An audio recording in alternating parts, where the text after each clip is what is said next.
this, whatever, Cardinals lineup here in St. Louis. So ipso facto, Andre Pallante deserves Rookie of the Year in the National League. Basically, yeah. I don't think he's eligible technically, but no, yeah, he fine. probably should win the award on behalf of Paul Skeens because he made him his own son yesterday, his adult son. Andre Pallante as a starter this year has now started 18 games for the Cardinals. He's right around 100 innings, Alex. He's a 3.6 ERA as a starter for the Cardinals this year. That's pretty damn good, man. If you told me coming into the year, like, set aside the name, strip the name from it, just that's the production you're going to get from your 3 or 4 starter for half of the season, I'd be like, yeah, I'd sign up for that on a heartbeat. Where do I hit the button? What can I do to lock that in for the Cardinals this year? And instead, they're getting it out of a guy that we assumed coming into the year, A, that he was going to be in the bullpen, and B, at least I was on the side of, I'm not totally sure that Andre Pallante is going to be a fixture on the big league club this season because of the way that they remade their bullpen with a bunch of other left-handed pitchers. But then he went down, and he took advantage of an opportunity that presented itself to him, Alex. And this is the side that you and I both came into the show today, and we said, I think that we need to give a lot of credit to Andre Pallante for the way that he has been able to take advantage of this. Here's Ollie Marmol yesterday talking about the work that Andre Pallante put into becoming this kind of a starter for the Cardinals. He's put in a lot of work there. So there's a lot of different departments at work here. So you look at mechanically what he has to do to repeat a delivery, and you look at running game. That's a separate thing. And then you look at the amount of time he's putting into just growing mentally and what mental toughness and how to plow through some of the things that are uncomfortable. And there's a ton of work being put into that aspect of his game. And credit to him, because certain guys dive in pretty deep and certain guys don't want to do the amount of work that Pallante has done to get to this point. So a lot of credit to him. But I think we all can agree that Andre Pallante has been a bright spot for this Cardinals' very cloudy season. But when I read Derek Gould's piece this morning, I was really impressed because the way that Derek Gould painted this picture was Andre Pallante, essentially, the moment he was going to be sent back to Memphis, and if I'm him, I'm thinking, okay, I'm about to go into the back minds of the Cardinals front office and probably never get to the majors again unless injuries pop up as a bullpen arm. And then Pallante goes to Marmol and Dusty Blake and says, I want to be a starter, and I'm going to go find myself another fastball pitch. I'm going to find a way to get on a 5-day schedule, and I want to be a starting pitcher. And from the way that Derek Gould painted it, he basically was told, that's fine, but you're not coming up until there's another injury to a pitcher. And Pallante goes down to the minors and says, I'm going to reframe myself in this Cardinals mindset so that I become a piece of the solution rather than just another puzzle piece for this weird Cardinals roster construction. And I think that is massive for a team that has a lot of players that seem to be stuck in one mindset of, this is how I am, you drafted me as this player, and this is how I will be a major league pitcher. Kind of like Jordan Walker, Nolan Gorman, go down the line. But instead, you've got another player that we all question the Cardinals development staff. You've got a player that basically says, no, I am not going to be a guy that is going to be used as a bullpen arm. I'm going to go down and fix this myself, so you will use me in a different light for this team, and I will be a part of this roster. So I think there's two ways to view this. On one hand, let's start with the positive, right? Dude, kudos to Andre Pallante. It typically takes a lot of failure to get yourself to that point.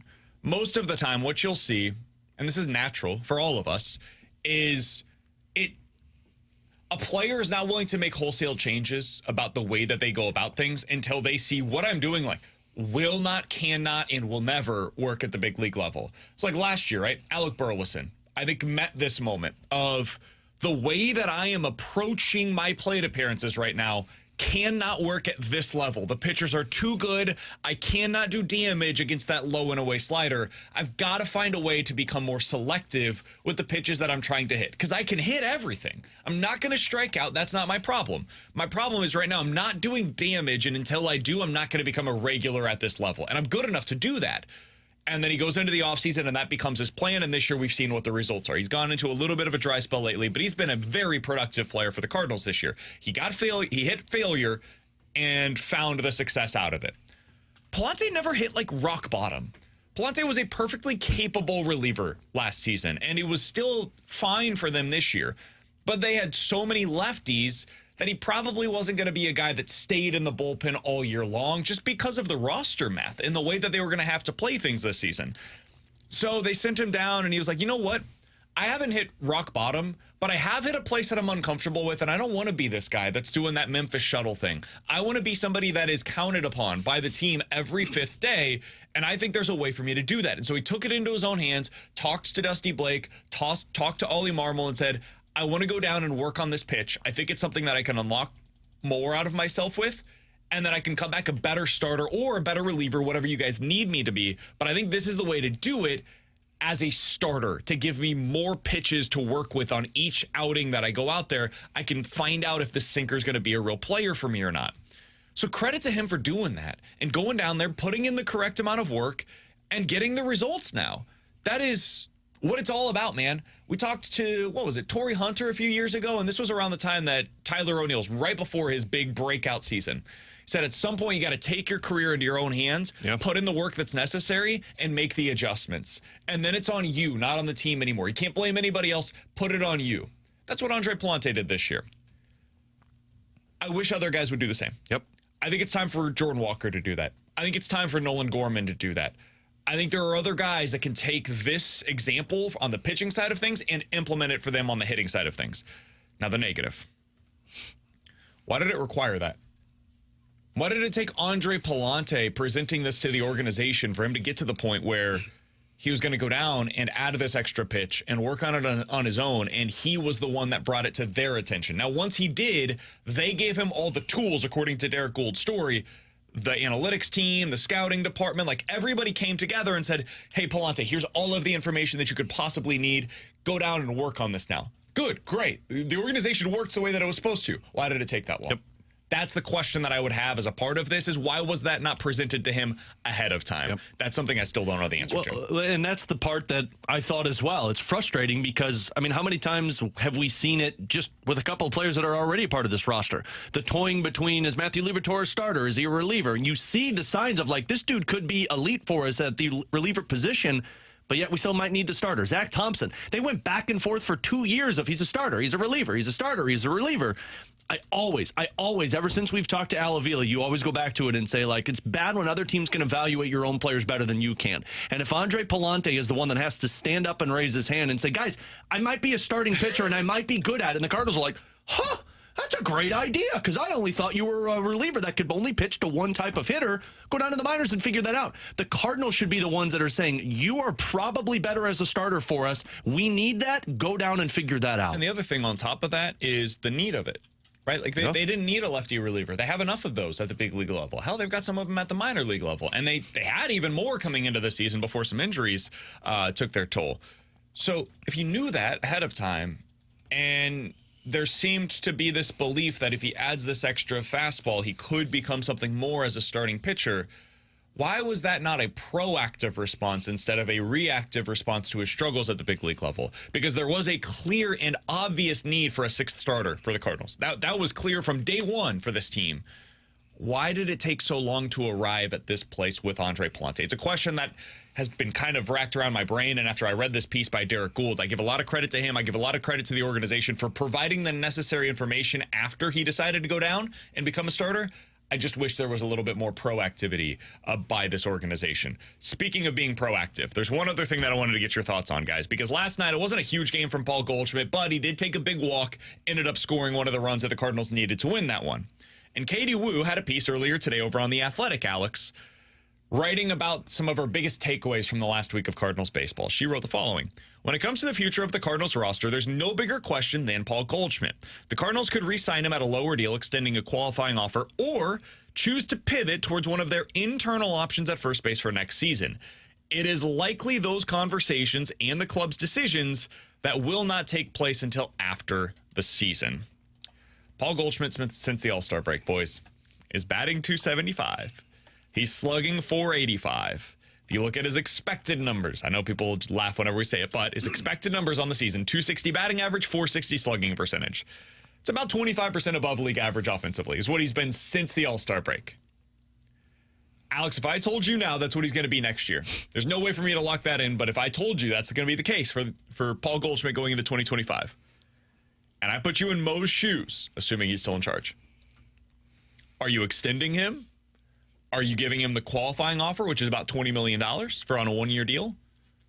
Or are you letting him walk and pressing your luck with your internal options. I am handing him my hand and saying, shake it, because thanks for everything, Goldie. You're walking out. There's no point in bringing him back. Like, I get it. This is fun. This is cool. It's great to see Goldie kind of reinvent his career at the end of it and what felt like the dude was headed to retirement. But it doesn't make sense for the Cardinals to bring Paul Goldschmidt back. We talked with Katie about this last year. This is essentially kicking the can down the road for one more year. I mean, if you bring Paul Goldschmidt back, you are essentially running it back next season and saying, well, we just felt like it was bad. So I'm not going to do the qualifying offer because that's $20 million. And if I'm Goldschmidt, I'm accepting that.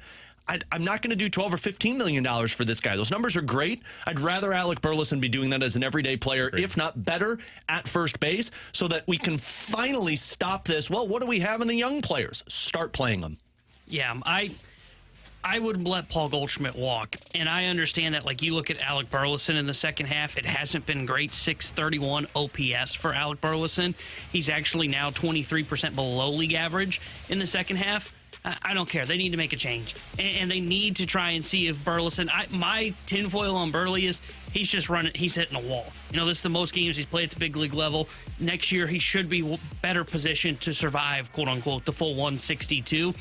I think you let him walk. I think you've got to make significant changes to an offense that has significantly underperformed. And a big reason for that underperformance is Paul Goldschmidt. So, yeah, I'm with Alec. Shake his hand, say goodbye. Alec Burleson and probably... Luke Baker or some right-handed bat is probably your platoon at first base next year. Yeah, and let's see it. Let's see what it looks like, and let's find out once and for all what you have internally. By the way, Alec Burleson, even with those bad second-half numbers, he's still above league average offensively. Yeah. He's hit 21 home runs on the year. He has quietly stolen 10 bases for the Cardinals this year. He was dancing around out there last night. Frisky. He's had a really good season for the Cardinals. 73 ribbies. You'd sign up for this. If I told you before the season this is what you were going to get out of Alec Burleson, we would have been like, yeah. That sounds good. I'd hit the button for that to lock it in over the course of the 162-game season. So I'm with you. I think the cost-benefit analysis here is very simple.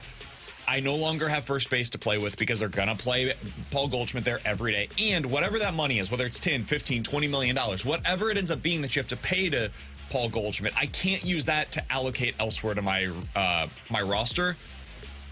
I'm just going to go ahead and let him walk this offseason. I don't think that's what the Cardinals are going to do, but that's what I would personally prefer that they do. Anybody hear BK go, the cost-benefit benefactor analysis of this just cost move? Benefit, man.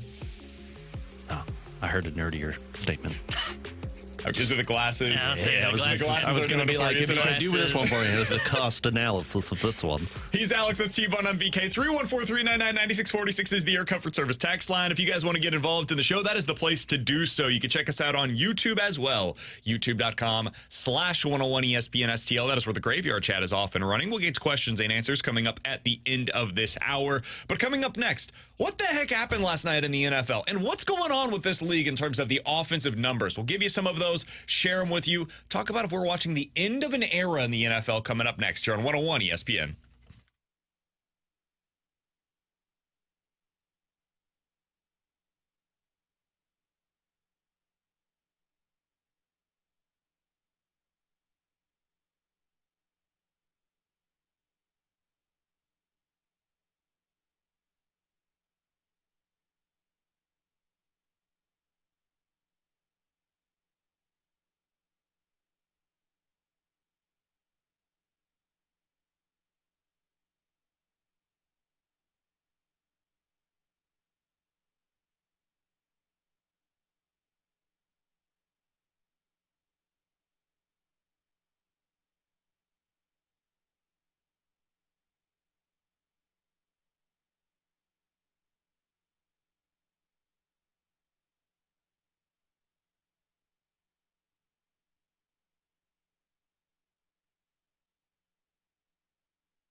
Cousins looks right, has a man, touchdown, Drake London. And we are tied with the extra point to come. With Alex and T-Bone on BK, that's what it sounded like on ESPN. Joe Buck on the call as the Falcons get a big win in Philadelphia on the road, a win that I didn't see coming personally, especially with the way that one was going late. Falcons win 22-21 on the road. Alex, this seems to be a theme for the Eagles, man. Last year, they had so many of those late-game collapses. This year, so far, they've basically played two 50-50 games. The first one down in Brazil, they find a way to come back to, or they find a way to win that one. This one goes in the other direction. I don't know what to do with this team. The Eagles are one of the teams that I have a really hard time kind of putting my finger on their pulse. A buddy of mine texted me last night and said, if you could have one quarterback for the rest of the season, would you rather have Jalen Hurts and Kirk Cousins? And on the surface, I was like, well, that's ridiculous. Of course it's Jalen Hurts. Option C, Michael Penix Jr. I thought about it a little bit more, and I was like, man, I don't know. I want to say that it's easy because I like Jalen Hurts, and I think he's a pretty good quarterback. And last night you saw what he can do with his legs whenever he's healthy. But there's just something off with the Eagles, and it's felt like that since really the midway point of last season. And last night felt like a return to some of that form. What did you make of that game last night with the Eagles falling at home, Alex? They got booed off the field once again by their home crowd. I came into the season thinking Philadelphia was maybe a little bit of an above average team, but it wasn't like I looked at Philadelphia saying, oh man, they are going to give San Francisco a run for their money in terms of the NFC crown. And I think they've backed that up in both games. Their offense, although they do have playmakers, their offense isn't anything that gets you really excited because just as much as a Saquon Barkley run or a great a red zone play to Devontae Smith or A.J. Brown or even Jalen Hurts taking control and running the game, I also have seen the blunders from that offense that just make terrible decisions like the interception by Jalen Hurts or lack of play calling that sometimes comes into play.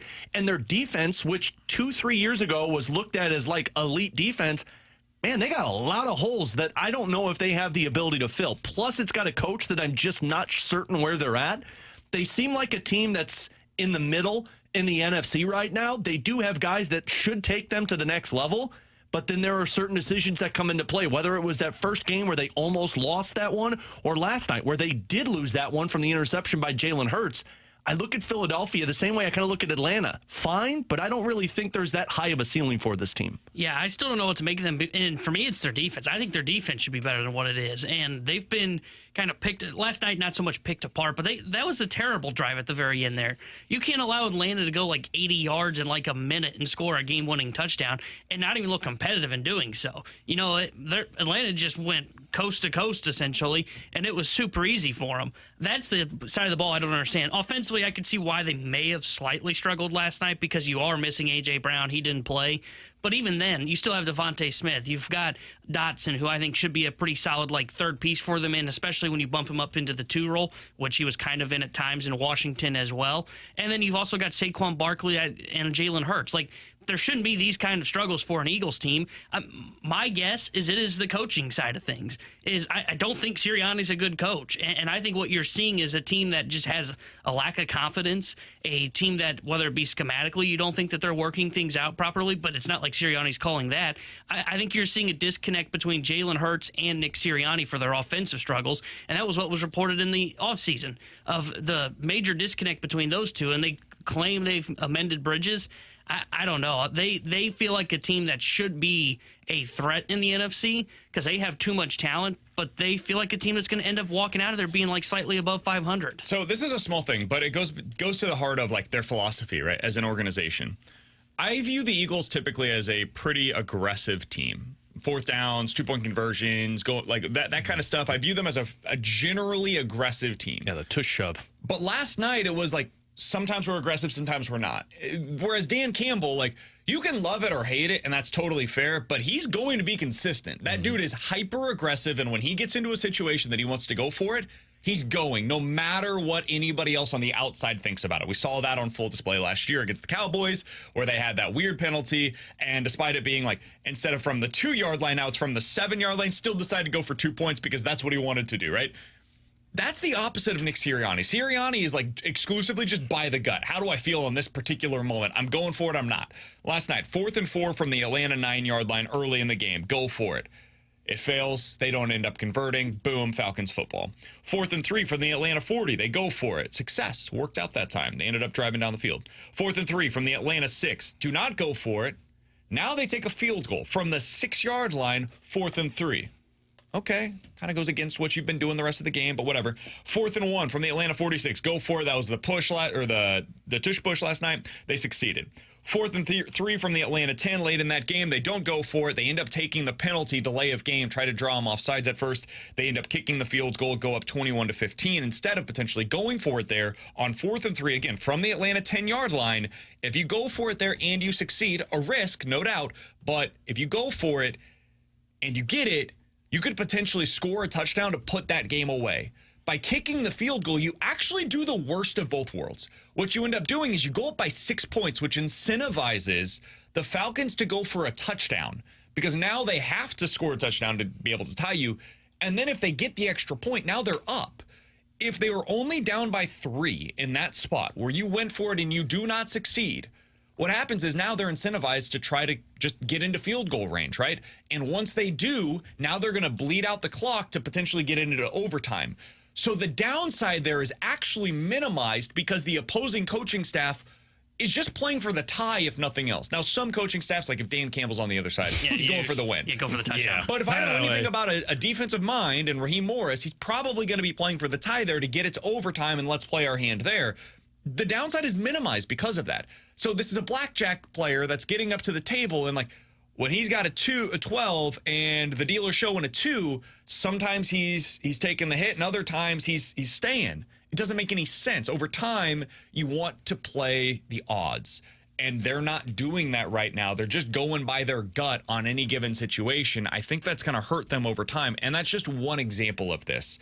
I think there's a lot of that with the Eagles where it's just like, man, some of this stuff just doesn't make sense to me.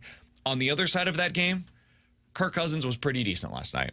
After all the crap that we gave the Falcons, all of it deserved. From week 1, they put him under center. They got him on the move a little more. It wasn't like he was out here rolling out the way that you'd expect some of these young quarterbacks like a Caleb Williams to do, but he did more of that. They got the ball to Bijan Robinson the way that you would have expected them to. Alex, did the Falcons squash some of your concerns from week 1 with that performance last night? No, because I think the Falcons were kind of, now look, I mean, they kept it close. They were able to drive down that field. That drive where it was 6 plays in a minute and like 5 seconds was very impressive. But I also saw what week 1 looked like, and Kirk Cousins was not very good. I think the Atlanta Falcons are kind of in the same spot as Philadelphia. They got a really good offense sometimes. But I also think if Jalen Hurts, if that game was going a little bit different to where Jalen Hurts doesn't drop back and just give them a cupcake downfield, I don't know if Atlanta's talking about a victory. We might be talking about Atlanta being 0-2. And I know that's the what-if game, but that's who the Atlanta Falcons are. 1 week, you might win off of luck. 1 week, you might lose because you just looked awful. I'm just not sold on Atlanta. Did you like Jalen Hurts' 183 passing yards last night? That's fine. The reason I say that is because Kirk Cousins was, though Cousins looked good on that last drive, he was terrible the rest of the game. Yeah. Outside of that last drive, 171 passing yards. Basically Jalen Hurts the rest of the game. And that's why, like, credit to Kirk Cousins. He led them in that 2-minute drill. And I think it was Matt Ryan on the Manningcast say, like, hey, that's when a quarterback's kind of most comfortable because it's the easy plays. He's got to get more comfortable when it's not the easy plays, when it's not the 2-minute drill. Otherwise, they're not going to do anything. So, no, I was not impressed last night. It's a good thing the Eagles' defense sucks and gave away that football game. Right. But when you throw for 171 yards for the first 3.5 quarters, no, I'm not impressed with the offensively. Robinson was good, but outside of that, they've got to unlock the passing game. I was not impressed with Cousins last night. I left the game thinking both of these teams are pretenders. That was my takeaway. Yeah. Was like, I'm not overly impressed from the Eagles. I'm also not overly impressed from the Falcons, but somebody's got to win. Like, unless we go to overtime, we tie. But for the most part, somebody's got to win this game, and somebody else has to lose. And I think both of these teams, if they went 10-7 or 7-10, I wouldn't be surprised. But I don't expect either of them to do anything meaningful in the postseason. That's how I left feeling. I don't know how you feel, but like, because I do agree, like they do feel like pretenders right now. I still have some confidence in Cousins getting back. I think what you're seeing from Kirk Cousins is he's just rusty from missing most of the year and tearing his Achilles. Now, granted, Rodgers looked pretty good in his first game back and played pretty well in his other game back as well. But my other feeling is that we overhyped the Falcons' pass catchers. Yeah, I would agree with that. Yeah, I think you're seeing he misses. I think Desmond Ridder covered people's eyes a little bit to where it was like, oh, well, Drake London's better than that. Get him a better quarterback. Kyle Pitts is better than that. I think Drake London is good. I don't think he's a number one. Yeah. And I think Kyle Pitts is talented. I think we overstated how talented he is. And I think that's one of those where, like, the injuries have just taken their toll. He's not the same guy as he once was. And I think we underestimated how good Justin Jefferson is, man. Like, his weapons in Minnesota were really freaking good. And he had a better coaching staff in Minnesota than he has right now down in Atlanta. And you combine those two things, and it's like, oh, okay, well, he didn't upgrade. He probably downgraded in terms of his supporting cast from what he had previously. So why am I expecting anything different from Kirk Cousins than what we saw, other than maybe a downgrade in his performance as well? And I think that's what we've seen so far through the first couple of weeks. Things don't get any easier from them from here for the Atlanta Falcons. They have the Chiefs next week, and then a couple of NFC South matchups that will be telling for them over the course of the season. New Orleans at home and Tampa Bay at home. They've got 3 straight home games: KC, New Orleans, Tampa Bay. If they go 1-2 in that stretch, it's probably a win for them. Yeah. All things considered. I think both those teams in the NFC South are better than the Falcons. Yeah. I think that Tampa Bay is definitely better. I still don't know what to do with New Orleans. I think that's fair. And that's me being a hater. I totally understand that, but you and I are on the same thing though. Like, because I don't buy into the New Orleans Saints, I still think a team that I don't buy into is better than the Atlanta Falcons. Yeah. And if there's one thing that, like, don't get me wrong, the Falcons' defense was okay against the Eagles. I see that Saints. Are you really gonna?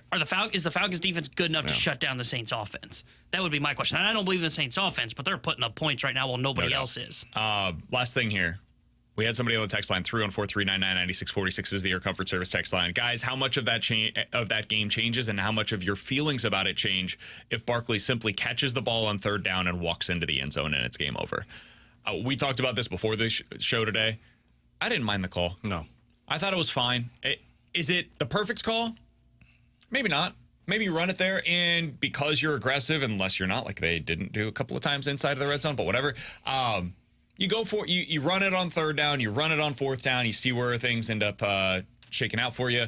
You could have done that. I liked the call. I liked throwing it to Barkley there. Too. He dropped it. He was wide open. The scheme worked out for you, and he dropped it. How much changes in my opinion? I still think the Falcons drive down the field the same way, and we're still talking about 2 average teams. And I also, like I just told you, I think both of these teams are pretenders. I still feel that way. Yeah. Regardless of what happens on that play to Saquon Barkley. But I thought the play call itself was fine. I think it got a little bit overly criticized, and I know T-Bone was on that side. Yeah, no, I hated the play call because what do you want to do in that situation when they don't have timeouts? Is run the ball with Saquon Barkley, the guy you paid to do that.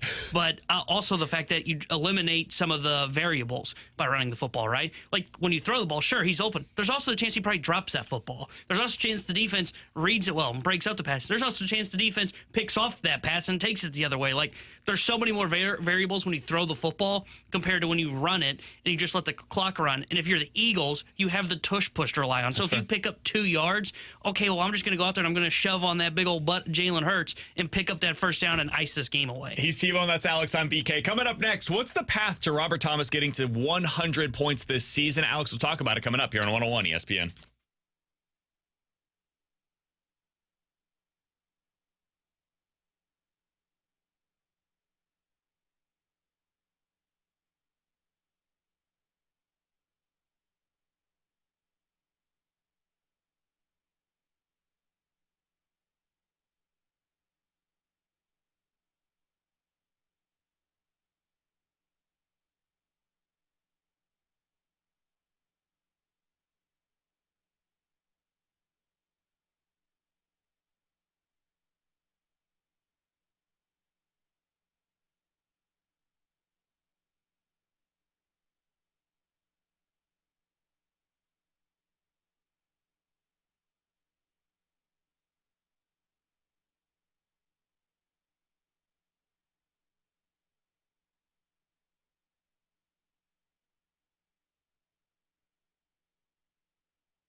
Terry Hendrickson here with a Sports Center update driven by Johnny Londoff Chevrolet and Johnny Londoff Autoplex. Cardinals shut out the Pirates yesterday 4-0. And game 2 of their 4-game set with Pittsburgh is tonight. 6:45 will be first pitch as Lance Lynn will get the start for the St. Louis Cardinals. The Sports Center update was driven by Johnny Londoff Chevrolet and Johnny Londoff Autoplex. See them at londoff.com. Chevy, together we drive. Are you kidding me?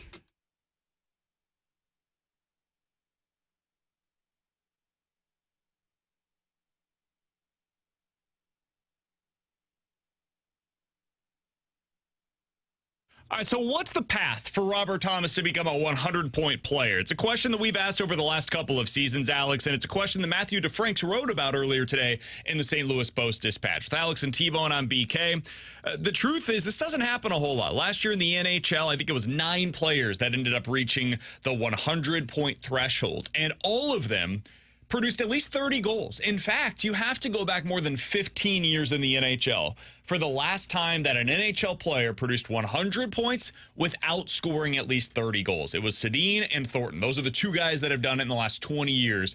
Thornton did it twice. Sedin did it once. It's really hard to accomplish. So the first bare bones basic explanation as to how he does it, well, he scores 30 goals. That is a prerequisite, and that is going to require him to shoot the puck a lot more than he has previously, and probably to have a little bit more success on the power play in doing so. So that's the first piece of this.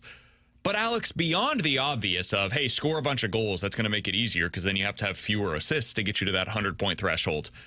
What else needs to take place around Robert Thomas for him to reach that 100-point threshold that the Blues have not had in about 20 years here in St. Louis? You have to have a consistent line combination and a line combination that has the potential of 2 guys that could be 30-goal scorers. Because, yes, Thomas does need to score 30 goals, but he also needs to put up 70-plus assists. And last year he had 60, which is the most he's ever had in a season.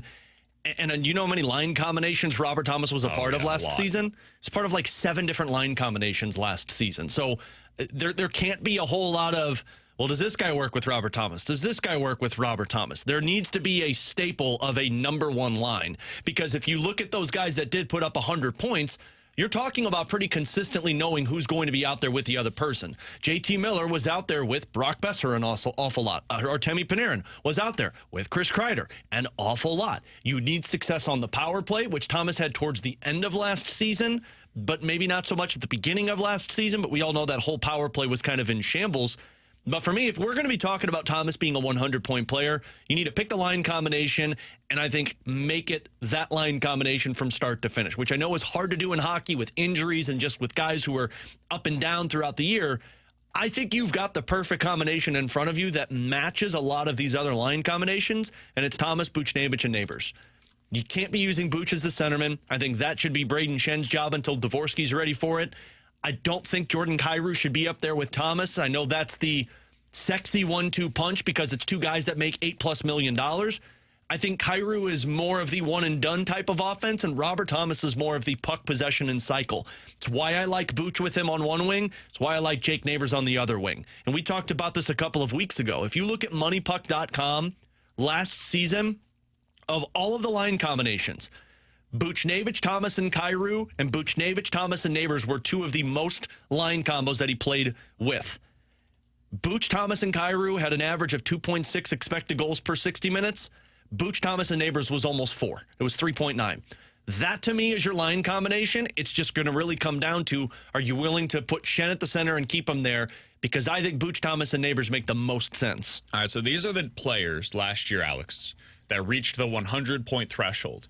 You tell me, I'm curious, out of these 9 guys, who do you think is most similar to the Robert Thomas profile in terms of how they would get to 100 points, okay? Austin Matthews? No. Nathan McKinnon? Artemi Panarin? David Pastrnak? Nikita Kucherov? Mikko Rantanen? Leon Draisaitl? JT Miller? Or Connor McDavid? I'm curious if you're going to pick the same guy that I would. I think so. I have 2 of them for different reasons. One of them is Artemi Panarin, And the He had other 49 goals last year. And the other is JT Miller. That was the one that I was going to go to. So Artemi, let's hone in on him. Yeah, Artemi Panarin, though, is just, I think, look at the power play, and I look at he and Chris Kreider. And I think if Robert Thomas can have success on the power play like Panarin, you're talking about a 100-point player. Yeah, the 49 goals is where I kind of veer away from that side of things. Like, there's a fork in the road, and we get to the 49 goals threshold, and I'm like, okay, yeah, I'm going to go the other direction. Look, man, I like to make bold takes on this show about Blues, but I'm not going to go that bold. Yeah, 49 goals for Robert Thomas would put him in a stratosphere that I'm not currently comfortable suggesting that he's going to be Stay away from that. All right, JT Miller, though, is interesting to me. So he had 37 goals last year. That was a career high for him. He's mostly been like a 25 to 30 goal type of a guy, which is kind of where I assume that Robert Thomas will fit in for the majority of his career. JT Miller last year had 66 assists, and that was good for 103 points. Alex, you mentioned he played on a line with Brock Besser a lot. Not just a lot, almost exclusively. Yeah. But he played with a bunch of other dudes that were that third player for them. So for 220 minutes, they had Di Giuseppe as their third forward on that line. They had Suter on there for 195 minutes of their time last year, 125 minutes with Pettersson, 117 minutes with Höglander. They had 86 minutes with the guy that they ended up trading away. I forget how to pronounce his name. Mikheyev? Mikheyev? Yeah. That one. Mikheyev. Yeah, that guy. Yeah, he was on there as well. And then Dakota Joshua spent about 60 minutes with them. Callback. Shout out. They were almost exclusively JT Miller and Brock Besser on the same line together. That's what I want it to look like this year for Jake Neighbors and Robert Thomas. Yeah. Because Brock Besser, if you wanted to compare him to any individual player on the Blues, what they bring to the table, it's Jake Neighbors, man. Power forward that gets to the front of the net, drives play into the offensive zone, retrieves the puck, gets it back to the centerman to make the right pass. That's what I think they need on that top line. And then whether it's Buchnevich or Kyrou or maybe Bolduc ends up surprising us this year, maybe it ends up being somebody else. But that third piece, that's the one that I'll go ahead and switch in and out. The second piece with Robert Thomas, to me, needs to be Jake Neighbors from start to finish this year. Yeah, and I like that one. I think you're going to see coaches always go with pairings in training camp. I'm going to be fascinated at what the pairings look like, because if they put Booch at the center position, well, then that takes away the Booch and Thomas combination. I think if you were to ask Thomas on Truth Serum, his ideal partner would be a Pavel Buchnevich, because he does everything. He forechecks. He's able to shoot. He's got a scary good shot. He does go to the front of the net. He's defensively aware. That's why I think those two prefer to be together. But you're right with Besser and Jake Neighbors. Besser's got a really good wrist shot, and I think we saw a little of that from Jake Neighbors. But Miller and Besser were the 1-2 punch. Go back to 2 years prior when he played with Vancouver and had 99 points. The combination was he and Brock Besser. That was the 1-2 punch. So they're going to have to establish who it is with Robert Thomas. I'm very hesitant to say it's Jordan Kyrou, because we saw a lot of one-and-dones last season. It goes into the zone. There's nothing there off of the rush. It comes back out of the zone. You're going to have to establish a forecheck, and I'm not so sure you can do that with Thomas Kyrou and then insert third name here. Alex, I don't think there's a spot on Robert Thomas's line for one of the young players this season, talking about Dean, Bolduc, Dvorsky, barring something unforeseen. But there is a spot somewhere in the top 9 for one of those guys that I just mentioned, most likely. You were out there for the Friday night's game, the prospect showcase that the Blues were a part of. They also played on Sunday as well. From what you saw and what you heard from those around the team, who was the guy that played over the weekend that looked the most NHL ready in your mind, that looked the most prepared to help this team in 2024? It was Zach Bolduc, without question. I think the close second would be Zach Dean. Dean looked good at the center position, but a lot of that was just how Bolduc played. He's got the shot. He's got the ability to make highlight reel plays, and he was a lot more responsible with the puck than what we saw last year, which, of course, that's what you give him the captain for. It's what you go in the offseason with. I think Zach Bolduc's the guy. Unfortunately for Zach Bolduc, he has the toughest challenge of cracking this NHL roster, because if he's not playing in your top 6, I don't believe Doug Armstrong is going to keep him on this roster. 1, it's asset management, and 2, he's not a bottom 6 forward. I mean, you did it with Jake Neighbors last year, and he slowly climbed his way up. I don't think they're going to do that same thing. If Bolduc's not playing in your top 6, which, again, you have to outplay Jake Neighbors, Pavel Buchnevich, Braden Shen, Brandon Saad, Dylan Holloway, Alexander Texier. Like, all of those guys are fighting for that one spot. So Bolduc's the most NHL ready. I think he's going to be starting as the best player in the American Hockey League team for the Thunderbirds. And then as the season progresses, when an injury happens or if somebody is underperforming, that's when you get him up here and put him in your top 6. He's Alex Ferrario. That's Tanner Hendrickson, and I'm Brandon Kiley. You've got BK and Ferrario here on 101 ESPN. Hey, join us on Friday evening at the Anheuser-Busch Brewery. Get fired up for the Blues season at this outdoor street party. It features live music from country music star Matt Stell, plus appearances by Braden Shin, Jake Neighbors, Pablo Vucinovic, Drew Bannister, and other Blues. Tickets on sale right now. Check out all the details at 101ESPN.com. Blues and Brews is refreshed by Bud Light and by 101 ESPN. We hope to see you there this Friday. We will also be broadcasting from the E&B Granite Studios out at the Centene Community Ice Center tomorrow and Thursday. And Friday, the morning show will be there on Thursday, as well as the Blues begin their training camp. It's going to be a party out there at the Centene Community Ice Center, Alex. I'm going to find out like how much I'd have to pay one of those Blues players, like Jake Neighbors. How much money would I need to give him to walk up on stage with the microphone and be like, all right, who's ready to party? I bet you'd get a good response. Well, everybody be there is going to be fans of BK and Ferrario, so it makes sense. Yeah, they'd get it. Luca would think it's funny. Does he think farts are funny now? No, he doesn't really understand the whole concept, but, I'm sure he'd think his dad's funny if we put it out there for him. All right, coming up next, 314-399-9646 is the Air Comfort Service text line. 4 questions and answers here on 101 ESPN.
Hey, with Alex Ferrario, I'm Brandon Kiley. We got to tell you about our friends over at Circus Sports in Illinois. Alex, I left this weekend feeling a lot better about a couple of teams, but honestly, I mostly felt worse about teams across the NFL. And so I'm looking towards some of my future bets. I like placing these early in the season as we get a little bit more information. And the place where I'm doing so is over on Circus Sports in Illinois. Download the app today, and when you do so, you can bet on a team to win their respective division. Alex, I came away from that Chiefs versus Bengals game saying, I feel better about the Bengals. I think they're still going to win potentially the AFC North this year. And in doing so, I'm going to get plus 220 odds over on the Circus Sports app. If I made that exact same bet, Bengals to win the AFC North on FanDuel, it's plus 195. I'm getting better odds. I'm winning the most money possible. That's all possible over at Circus Sports. Take those future bets, take those tight money line splits, and showcase them over on Circus Sports Illinois app. They tell you to go check out other sportsbook apps because they know you will come back if you compare those lines. Plus, customer service, you're actually dealing with real people, not bots when you have issues, which you don't happen very often. If you or someone you know may have a problem with gambling, call 1-800-GAMBLER or text ILGAMB to 833-234.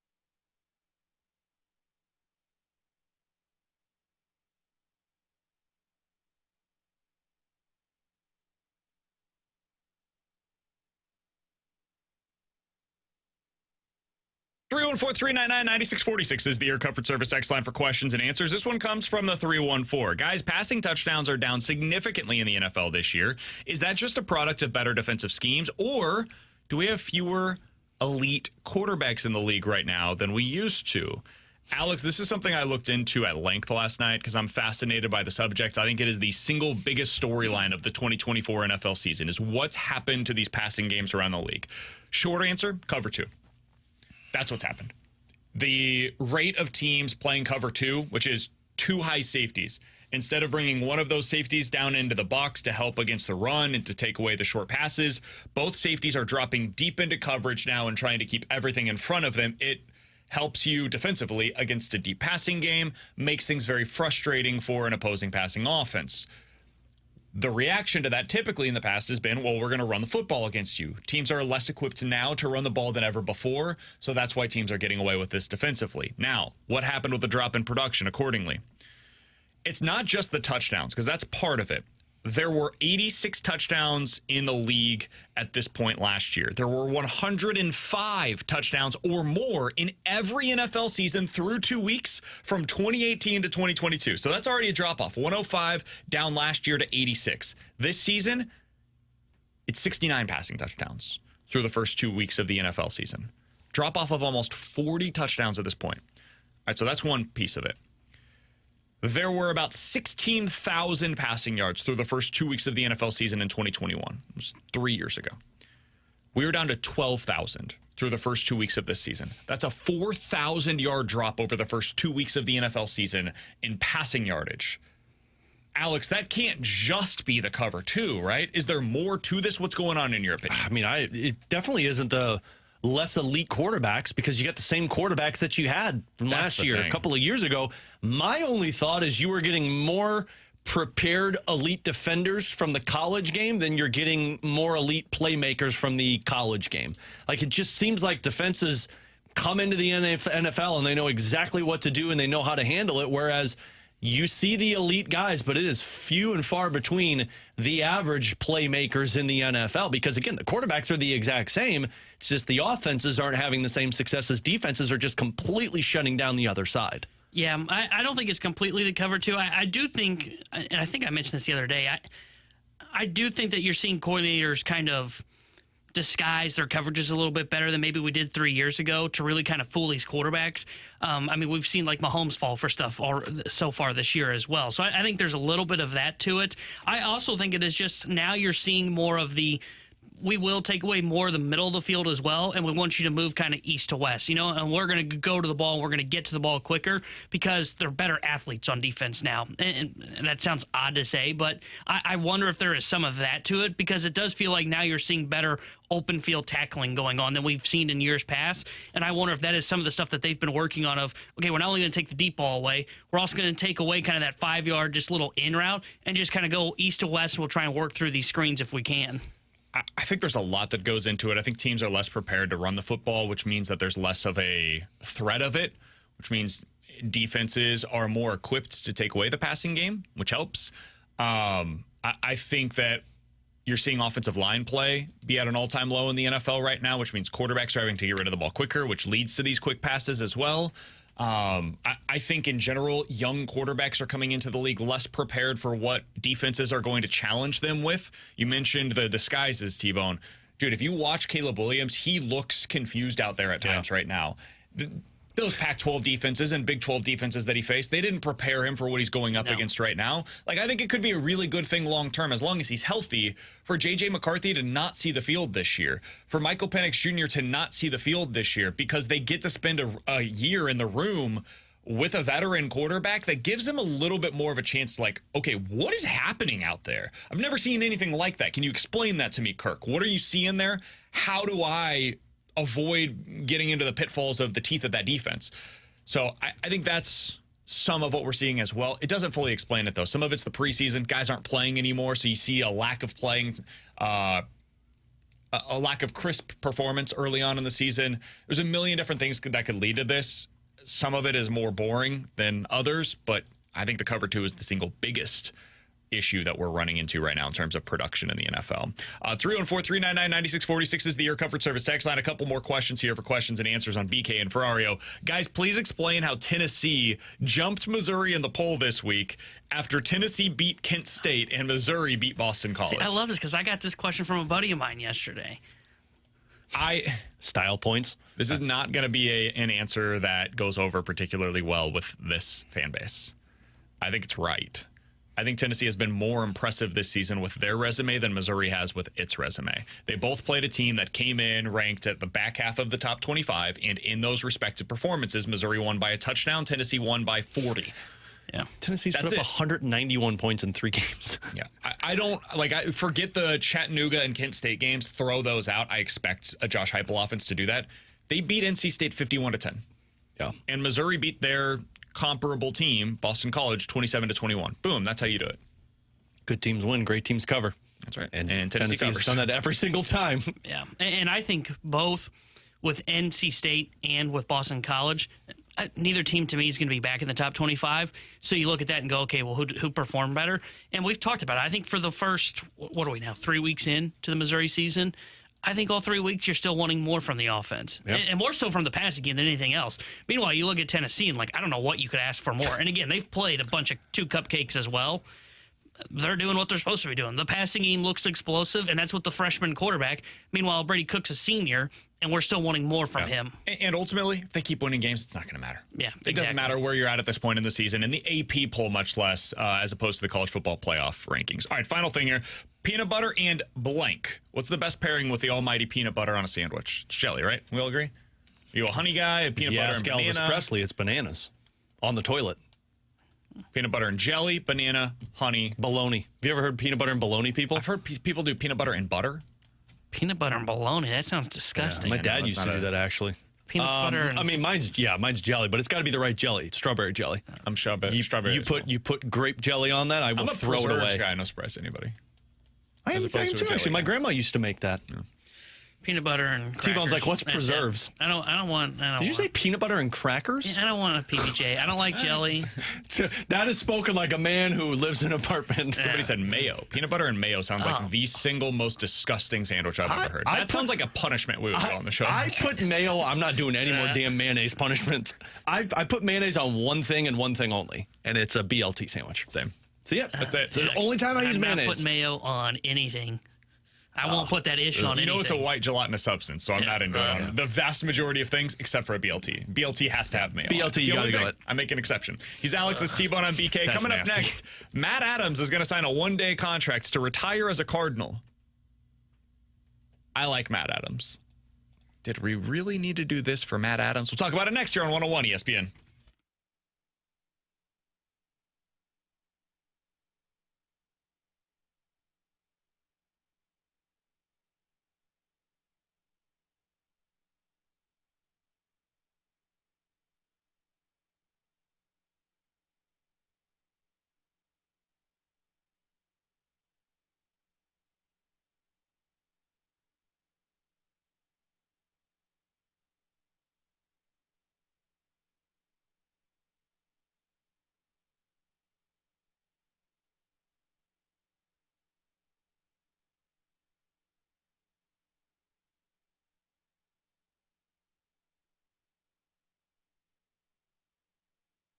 Alex Ferrario with you to talk about my friend and insurance agent Tracy Bibb, who is telling all Illinois drivers to give her a call today because, as she's talked about, it's a hard insurance market, meaning a lot of companies are seeing rate pressure, so prices are increasing. And there are companies that are canceling people who have had accidents in their past. That's the best thing about Allstate. They've got better rates, and they can write coverage for more situations, even when other companies can't do that for you. So if you're in Illinois, you need to reach out to Tracy today and see how she can save you money and keep you covered. You hear me talk about the customer service, to where Tracy is always available for you, making sure that your home, your car is all taken care of. So give her a call today. Tell her Alex Ferrario sent you, and she'll walk you through the whole process. Free, non-committal quote. Super simple. Tracy does all the legwork for it. 314-328-4260. Again, give Tracy a call today at 314-328-4260. Tell her Alex Ferrario sent you. It's no fib. You're always in great hands with the Bib.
With Alex and T-Bone on BK, so we're going to get to something in the junk drawer because Alex just brought it up on the air, or off air. We'll get to it in the junk drawer coming up at 12:45. I can't believe the filth that just came out of T-Bone's mouth. Mount Rushmore of You'll hear it in the acting junk drawer. catalogs of the last 30 years. We'll get into that coming I'm up gonna at have to fight T-Bone today. 12:45. But right now, we got to talk about Matt Adams, who has a pretty good catalog himself. He ended up having a big moment in the postseason for the St. Louis Cardinals. You look back on his career here, really productive, nice big league career in St. Louis.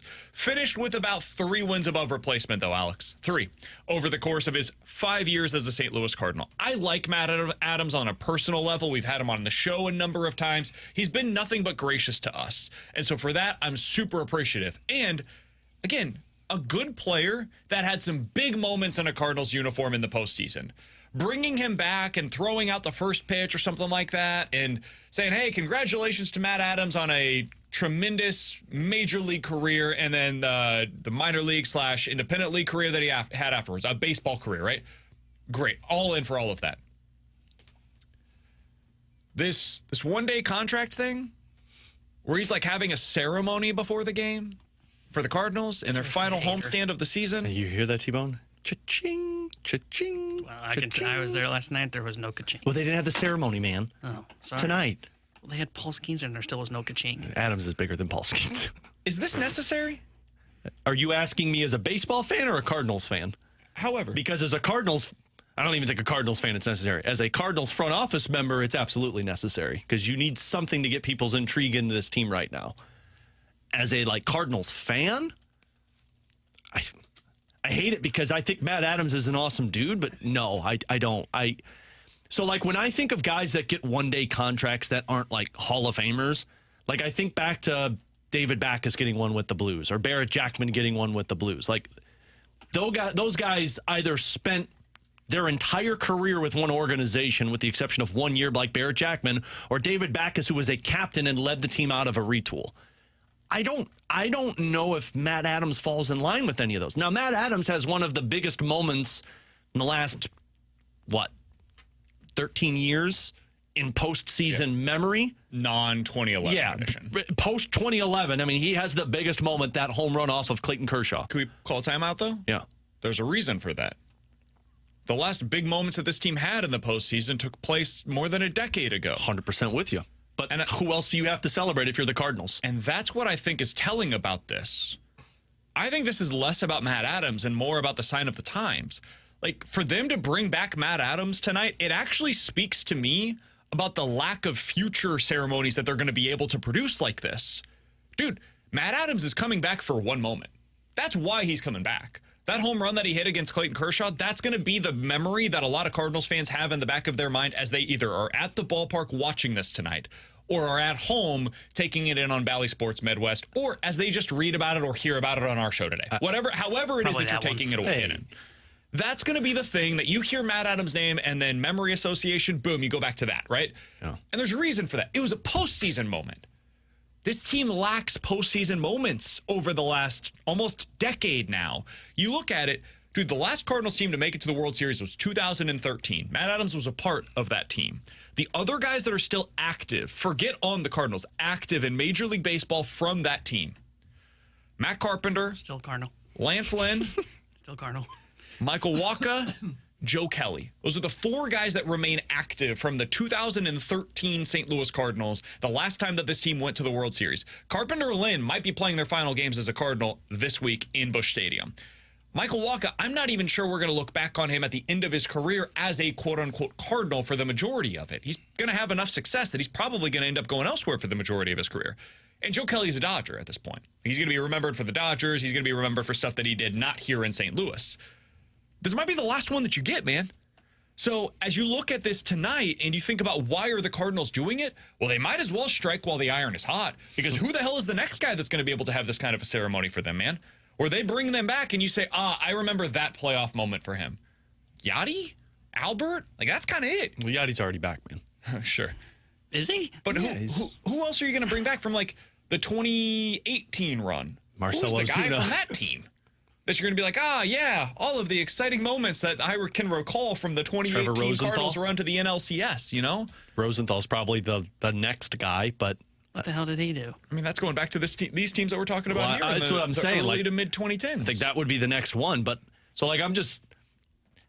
I think Matt Adams is going to be in a Cardinals Hall of Fame, or at least he's going to be up there for it. Really? I think they'll put him in there because David Freese got it. I mean, that's different. I get it's it. a World Series moment. But, I mean, the regular season wasn't anything with it. I mean, he was a good player for the Cardinals, and then he had a, Mount Rushmore Cardinals postseason run. Mm-hmm. And if you do that and it ends in a World Series and you were a legit, key member of winning a World Series in that's how you do it. Adams wasn't that dude. He didn't win the World Series. Yeah. That's true. I mean, it's just like you're looking at the 2 years, and it's like it seems like the Cardinals Hall of Fame is now. And look, it would take a while because that is a World Series, but like it just seems like because we're talking Matt Carpenter. Matt Carpenter had some legendary regular seasons, but not really any postseason moments that people will remember. I don't know, man. It definitely feels like a desperation situation for the Cardinals. And I hate to say that because it sounds like I'm saying that about Matt Adams, and it's not true. But it just feels like it's a desperation situation for the Cardinals to where it's like we don't really have anything to get people excited about. So let's go back into the vault and find something that we can just point to and say, hey, remember when this was us trying to keep people away from what the current situation is? And I don't mind that. That's fine. The current situation sucks. Like, people are saying that I'm losing my mind over this. I'm not. Like, I'm not going to be there. It's not going to take any time out of my life. Like, if they want to do a ceremony for Matt Adams, whatever. I think it's probably a little over the top. Like, I personally wouldn't do this tonight, but whatever. Like, if you want to celebrate Matt Adams, cool. He's a good dude, and he had a good career here in St. Louis, but, like, his wins above replacement for his time here in St. Louis is lower than the wins above replacement this year for Mason Wynn. To put in perspective, like, the value of absolutely those respective players. But really what's happening here tonight is the Cardinals are trying to remember Cardinals fans of what it once was here, what the playoffs can look like here. Man, they can't do this right now, but what they need to do is to show you what they will look like. Like, that should be where the focus is on getting back to the moments that Matt Adams created as a Cardinal. He was able to do that the way that, like, Alec Burleson should be able to, because they put together an unbelievable team around him. Matt Adams wasn't asked to come in and be a savior. He was asked to come in and be a supplemental piece to a very good roster that had already been composed. So that's really what I took away from this. Do want to read something for you guys real quick. This comes from Buster Olney on ESPN.com. He wrote about a bunch of teams that are struggling this year and how their futures are going to look with their managerial position and their president of baseball operations, right? So, like, for the Marlins, he wrote essentially, Skip Schumacher is gone, and it's a matter of where is he going. Like, it's already been determined. He will not be back next year, which makes sense. None of us are surprised by that. I just loved the way that he wrote it. Here's what he wrote about the Cardinals. Chaim Bloom, formerly the Red Sox general manager, joined the Cardinals front office this year and is widely seen by his front office peers as the, quote, inevitable choice, end quote, to take over whenever Mozeliak moves on. Even after being fired in Boston, Bloom has earned praise from his peers for restocking Boston's farm system and for modernizing the way that the Red Sox evaluate and develop players. Okay. Cardinals manager Oliver Marmol, meanwhile, is under contracts through the 2026 season and received an extension before the season started. If the Cardinals wanted to hire another manager, they would have to pay off Marmol's deal. Here's a quote. That's not an organization that likes to pay people to not work for them, end quote, said one rival official. Only they've done that. Haven't they done that with the last two managers, though? Hey, congrats, Ollie. You're going to be here until 2026. No need to worry, man. Haven't they paid both managers that they've just fired? What do you guys make of that? Inevitable that Chaim Bloom's going to be the next president of baseball operations, and Ollie Marmol likely back because the Cardinals don't like paying people to not work for them. I think both are absolutely true statements. I think we knew the moment Chaim Bloom was a part of the organization was going to be the next president of baseball operations, and I think we all agree that Ollie wasn't going to be fired as long as Mo is still in charge. Yeah, I'm not shocked by either of those. My hope is that if it is Chaim Bloom, and that is kind of where this is all just going towards, name him in the offseason. Name the next Pobo in the offseason. So with you, and dude. have him be the guy that makes the decisions. So when they hire the next director of player development, you know who's not even there at that press conference? Mo. The future Pobo is there. And then you've got the new director of player development, and you can almost have this fresh start from a front office perspective to give to the fan base of, hey, here's the new Pobo, here's his first big hire, and it's not attached to Mo at all. That's what I really hope for. I'm not really shocked by the Ollie Marmol news. In fact, we talked about this last week. I think it's incredible that he's even at 500 this season for how bad they are offensively and how mid their pitching is. So I am not shocked at all by that, and I don't think he should be fired, frankly. He's Tanner Hendrickson. That's Alex Ferrario, and I'm Brandon Kiley. Coming up next, 314-399-9646 is the Air Comfort Service text line to get involved in the show. NFL Quick Hitters here on 101 ESPN.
With Alex and T-Bone on BK, let's get into some NFL quick hitters here at BK and Ferrario. All right, Alex, let's start out with this. Is the NFC South the best division in the NFC right now? If we're going off division, I think so. Falcons looked decent last night, beat the current favorite, which is weird to me. Like, if you want to put a little bet down, Cowboys win the NFC East. I kind of feel good about that right now. Anyways, they beat the favorite currently to win the NFC East yesterday, and I think the Falcons, there's a decent chance they're the third best team in their own division. It's tough because, like, the Rams look like a disaster. It's tough. Injury related. Correct, but it's fair. It's tough because of Jordan Love's injury, because I think if Jordan Love wasn't injured, we'd be talking about the NFC North. Sure. The West is also up there. Like, Seattle's decent. Yeah, I think the Cardinals are frisky, as I said, coming into the season. Well, the 49ers, man, these injuries. Yeah. Debo and Christian McCaffrey. I think if we're talking about now, it would make sense that you pick the South. But I think if we're going like by the end of the season, which one you feel like? I think it's either going to be NFC North or NFC West. I think the NFC South has two teams that I just don't buy into. See, I would go NFC North still, and I understand that Jordan Love is injured. They just won a football game with Malik Willis at quarterback, and they ran the ball like they were playing at Michigan. So you've got them. You've got the Lions, who I understand lost to the Buccaneers. Still but awesome. They look legit. Caleb Williams has been okay, but the defense looks awesome for the Bears. And as Williams starts to learn on the fly on the job, they're only going to get better. And the Vikings are 2-0 with Sam freaking Darnold, and they've got an awesome defense. To me, it's the NFC North. The NFC South, like, I don't buy what the Saints are doing. The Falcons haven't been that impressive, and they've got the dumpster fire that is the Carolina Panthers in their division. To me, it's the NFC North, and I have no questions about it. Man, I've got questions about it, that's for sure. I would still go with the North. I don't know that I trust the Bears' offense to be good enough this year to really do anything meaningful. The Packers' defense still gives me some heebie-jeebies to trust. What do those feel like? They're not great. And the Vikings, while they've looked great through the first couple of weeks, I just don't know if I want to trust Sam Darnold. And that gets into our next question. You guys ready to believe in old Sammy Darn?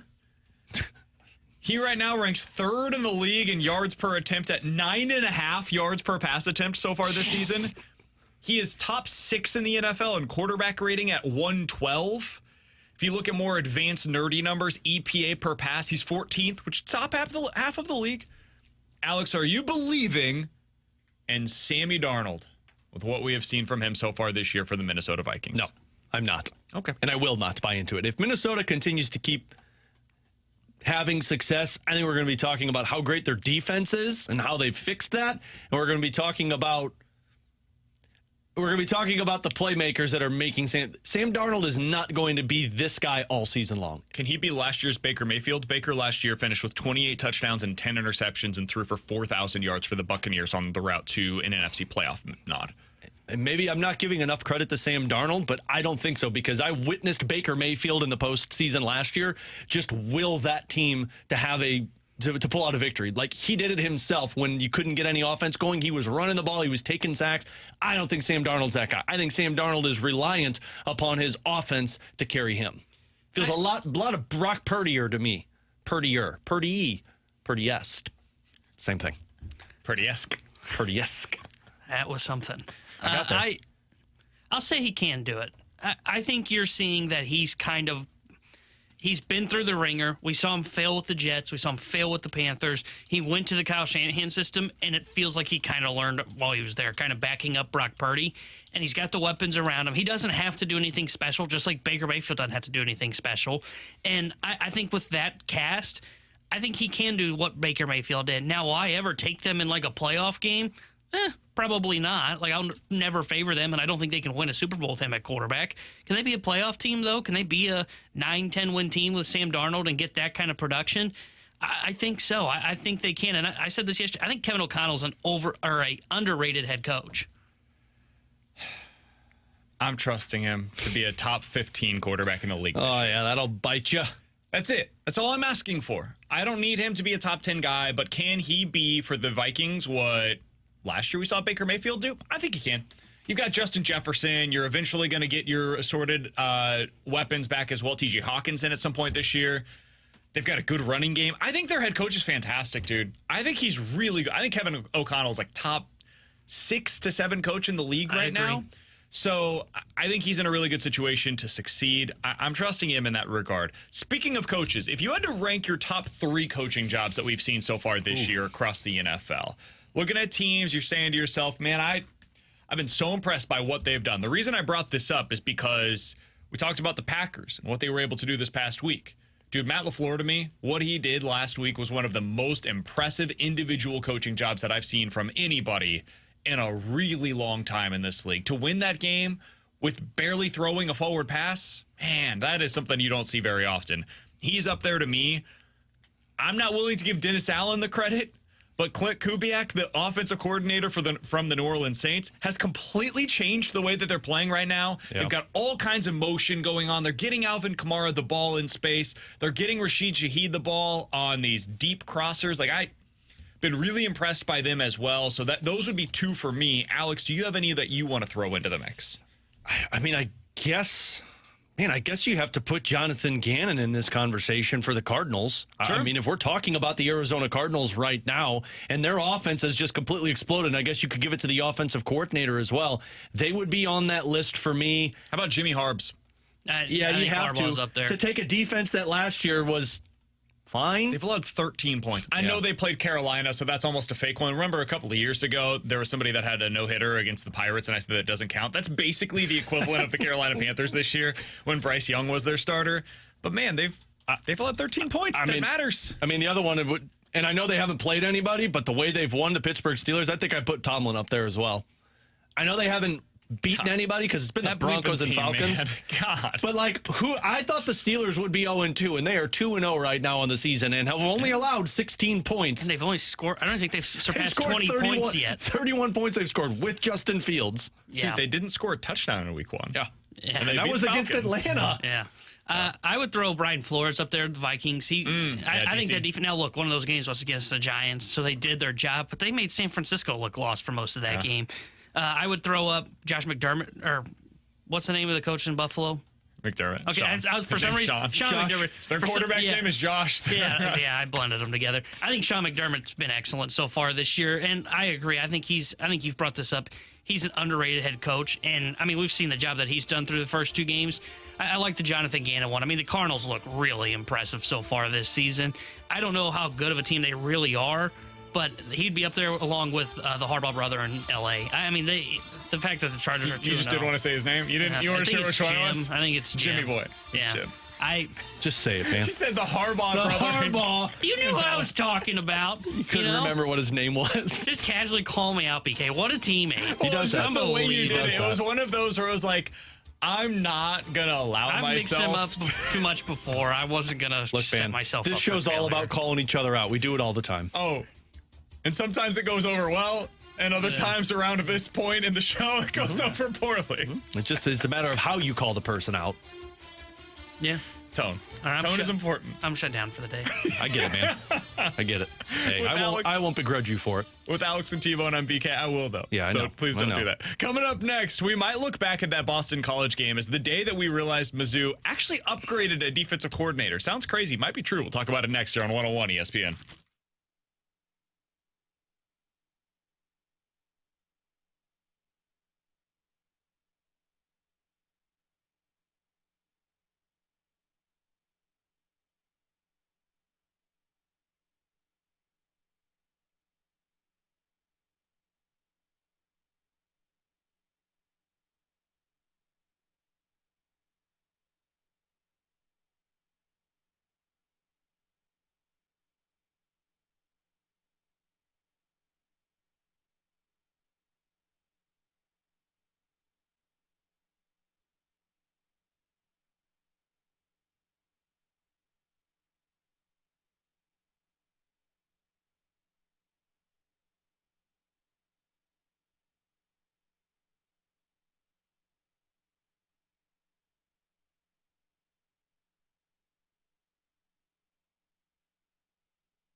Taylor Hendrickson here at the Sports Center update driven by Johnny Londoff Chevrolet and Johnny Londoff Autoplex. Cardinals beat the Pirates yesterday 4-0. They'll be back in action tonight. 6:45 will be first pitch as Lance Lynn is on the mound for the St. Louis Cardinals. The Sports Center update was driven by Johnny Londoff Chevrolet and Johnny Londoff Autoplex. See them at londoff.com. Chevy, together we drive. Are you kidding me?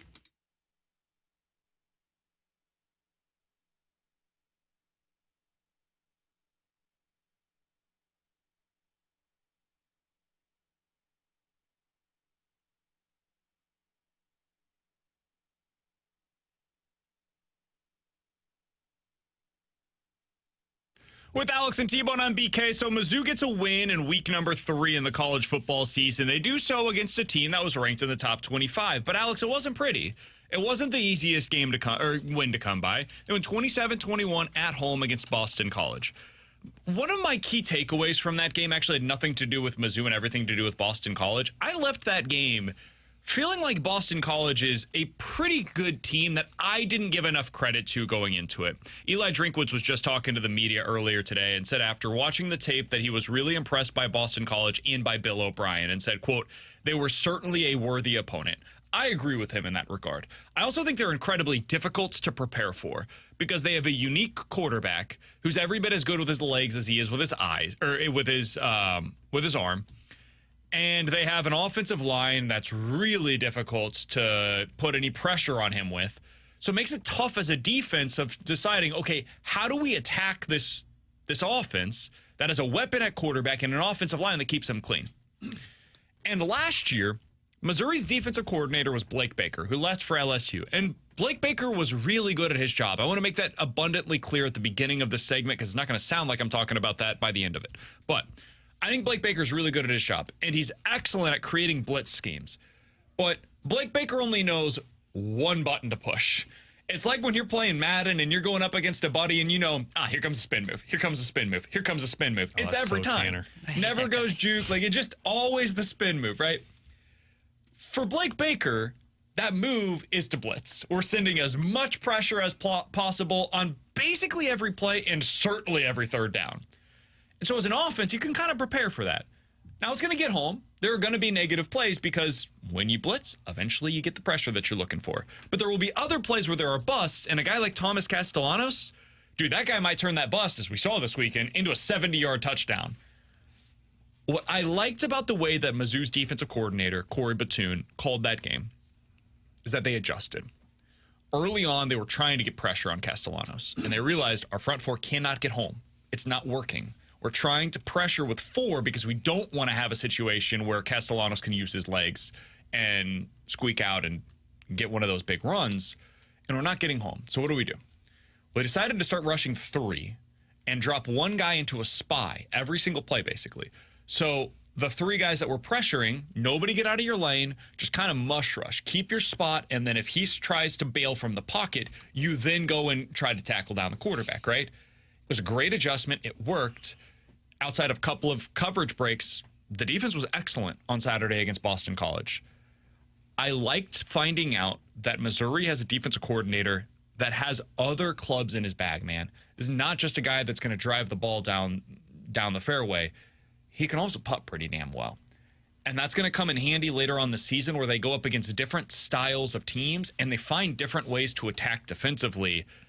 One of my biggest takeaways from that game on Saturday for the Missouri Tigers is that they might actually have a better defensive coordinator this year than they did a year ago. That doesn't mean it'll ultimately be a better defense long term, but I think they have a coach that can put them into positions to succeed. Alex, what did you take away from the defense in that game against BC? I was impressed. A lot of what you took away, mostly because of their adjustment. I mean, you look at the start of that game, Castellanos, the first touchdown that they scored, I mean, that man just did it himself. And they go touchdown, punt, touchdown. And a lot of this was because of their quarterback's ability to kind of scramble, get out of the pocket, and make Mizzou kind of like figure out, like, okay, how are we going to handle this? And last year, go back to that LSU game. Like, Jaden Daniels saw what that plan was, where it was blitz, blitz, blitz. And it's like, oh, okay, cool, we'll adjust to this. And there was no ability to correct that. And that's why LSU had that comeback in the second half. They just ran away with it.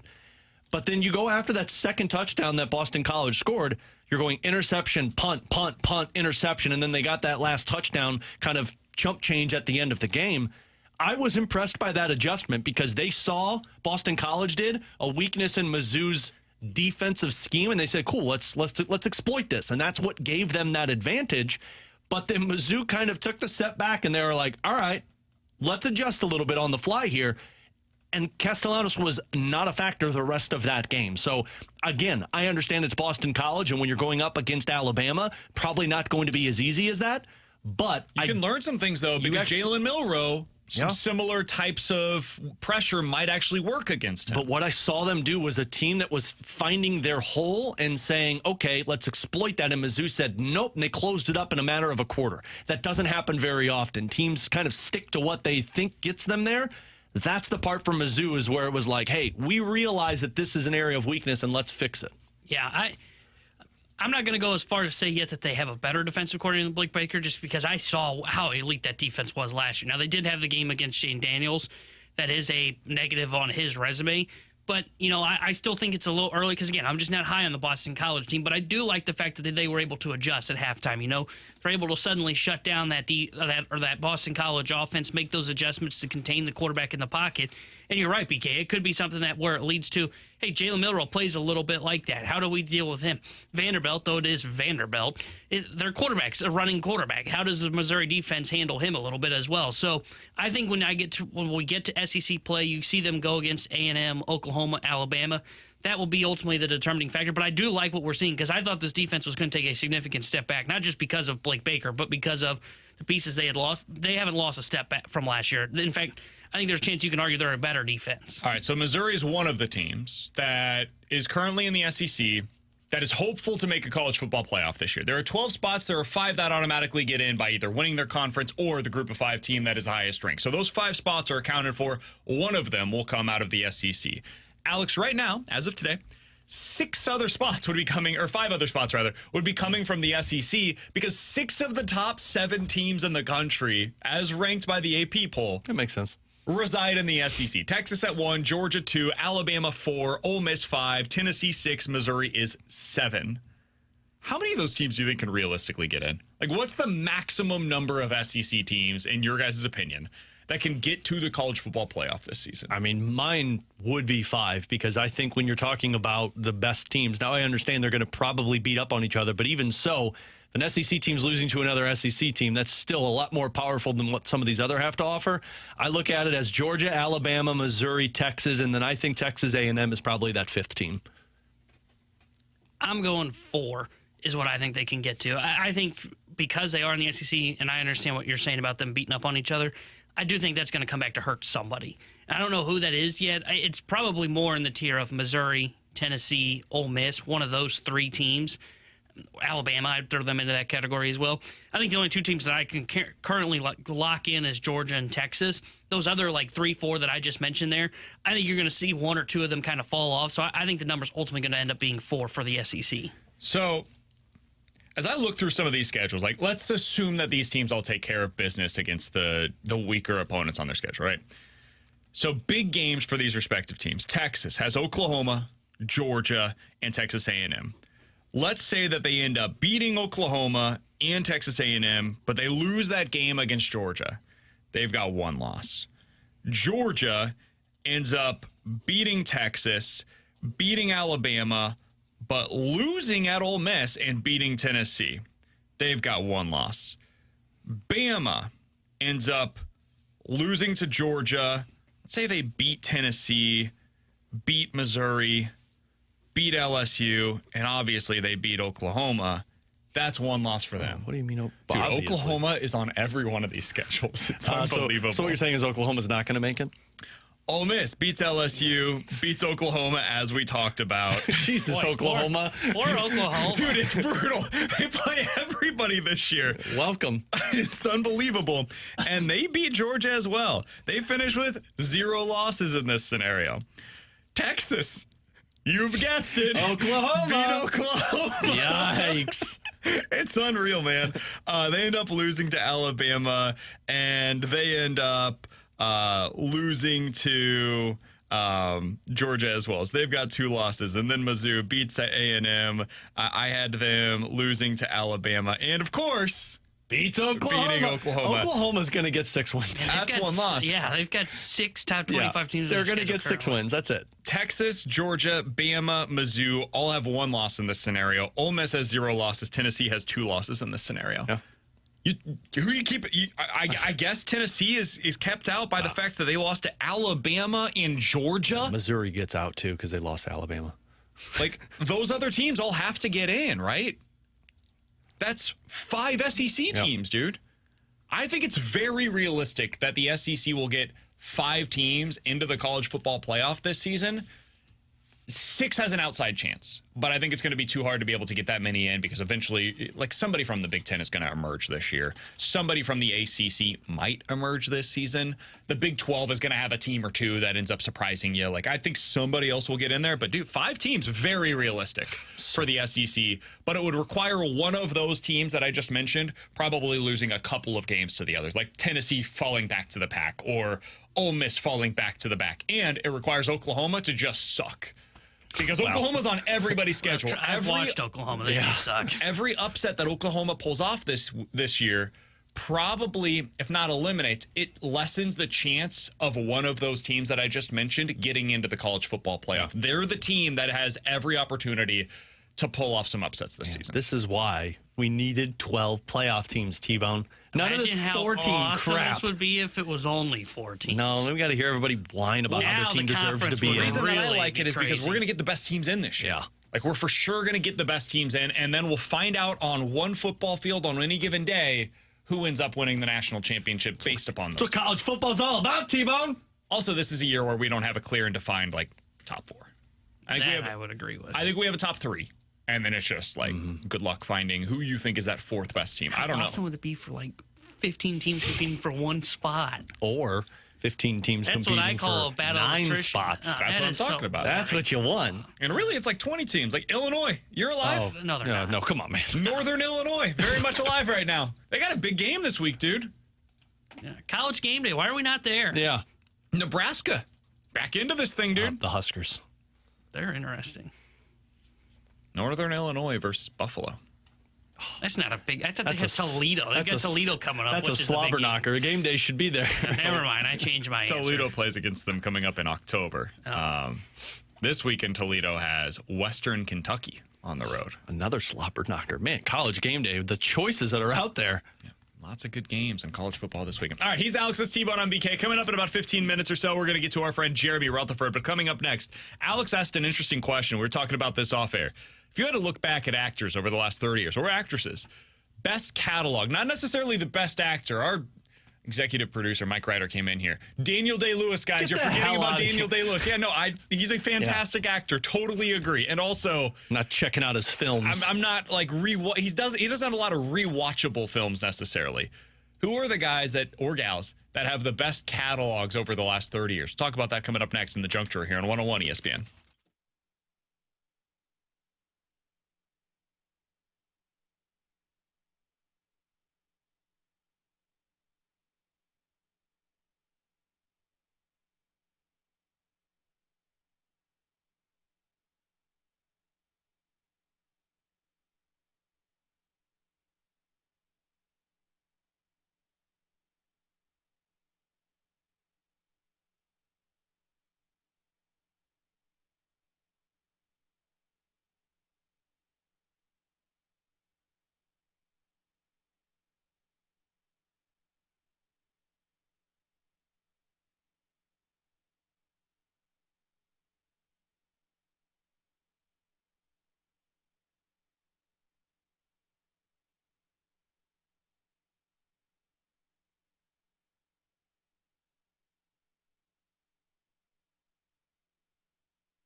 With Alex and T-Bone, I'm BK. So Alex asked an interesting question that got us talking off air for the last hour and a half now about actors with the best catalogs over the last 30 years, basically in our lifetimes, Alex. And then T-Bone, the 10 years before you were born. T-Bone, like when you watch films. You old guys.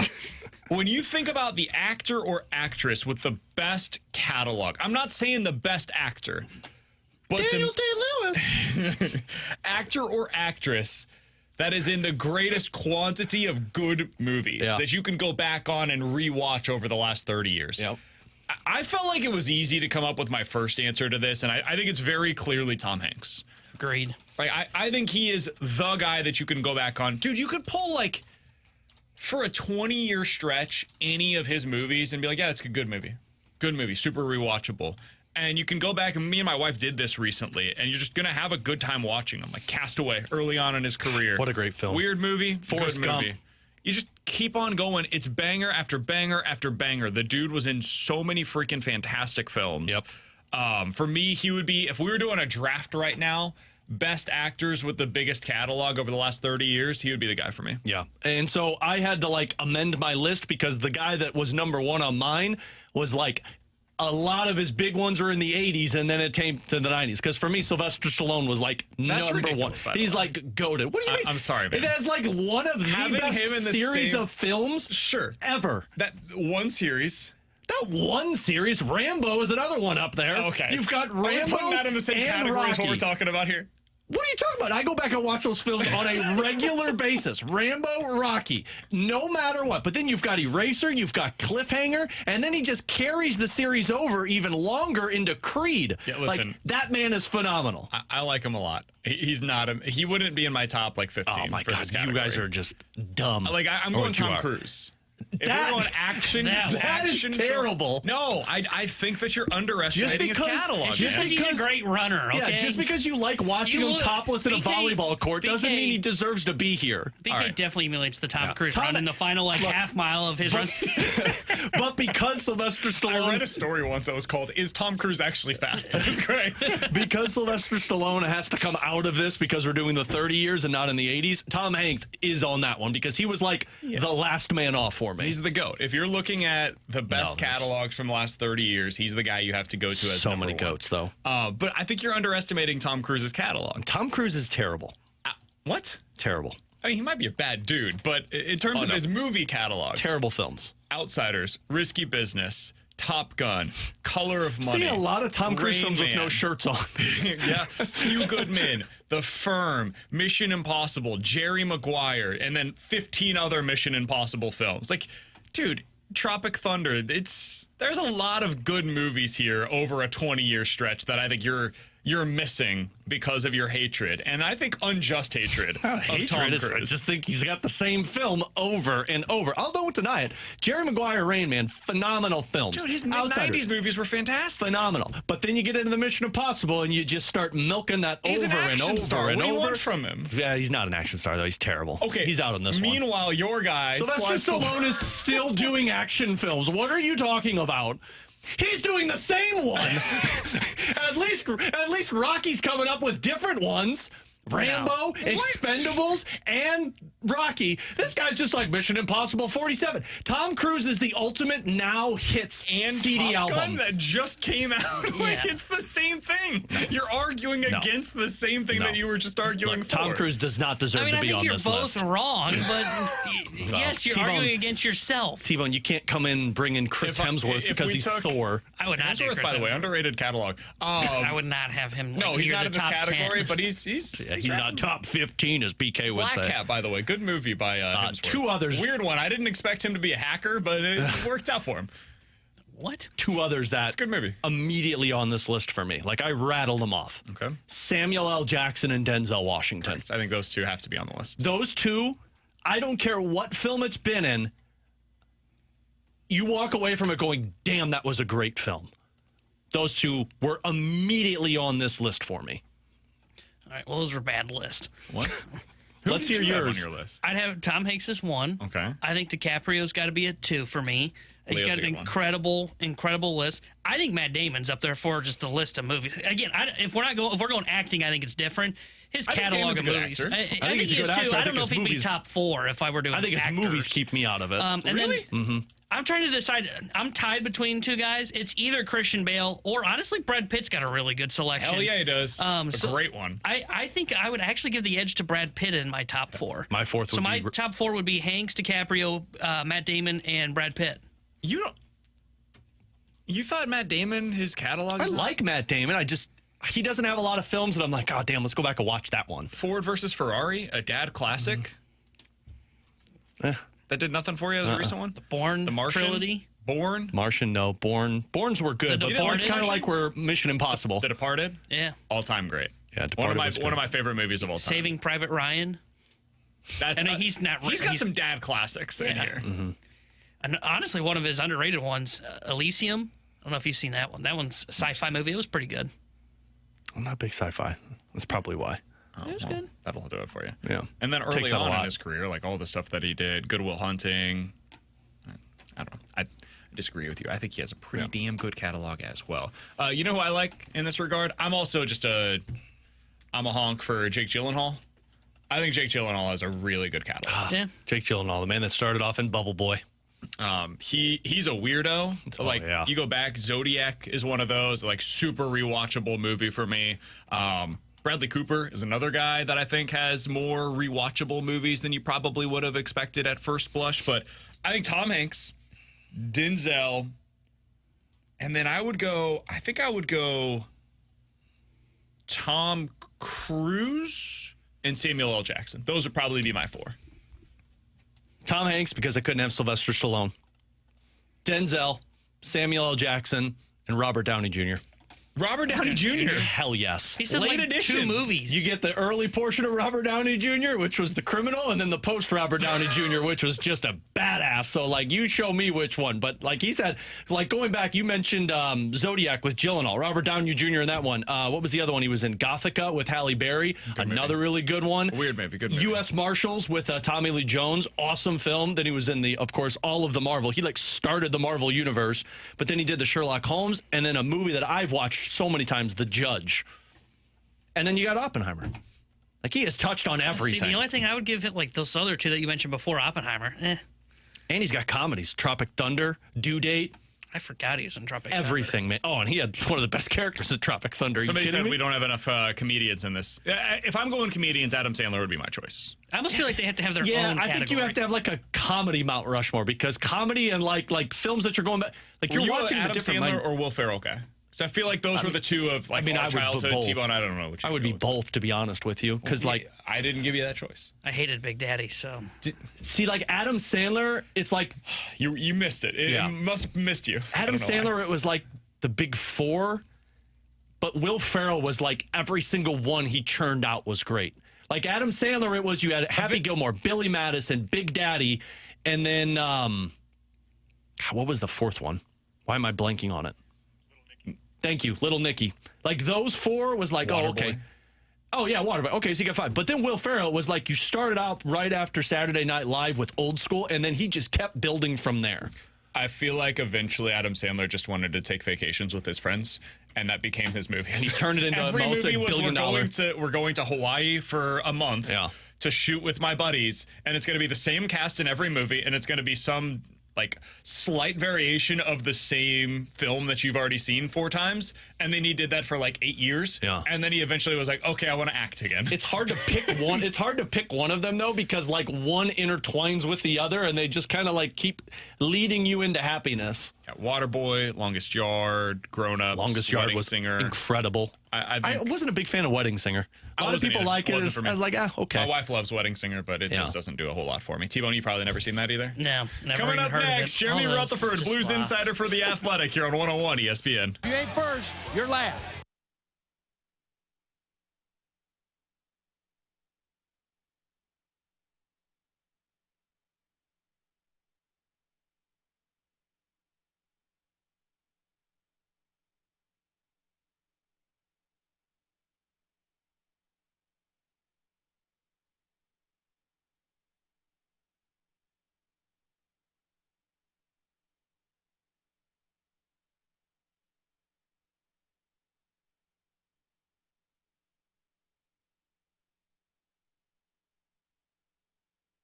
Alex Ferrario with you to talk about my friends over at Classic Air Care, making people comfortable since 1926. Whether you've got a old unit or maybe a fresh new unit, you need to make sure you're with the company that is taking care of your unit on a yearly basis. I'm a part of the maintenance agreement. You've heard me talk about it, where they come out twice a year, fine-tune it, make sure I'm good to go to get through the cold winter or the hot summer. And don't just believe me. Go check them out on Google Reviews. They got a 4.8 rating with over 2,500 Google reviews, with plenty of people talking about the customer service that they receive, like this one from Coco. Nick is the greatest, very punctual, professional, and organized. Everything was explained to me in great detail, from the work that will be getting done to the exact price of my HVAC system being involved. I'll be calling them again year after year after year. So give them a call today. Schedule your appointment. You could do so online, or you could give them a call in the office. They'll get you on the schedule immediately, have them come out and take care of your unit. That's Classic Air Care, or do it online,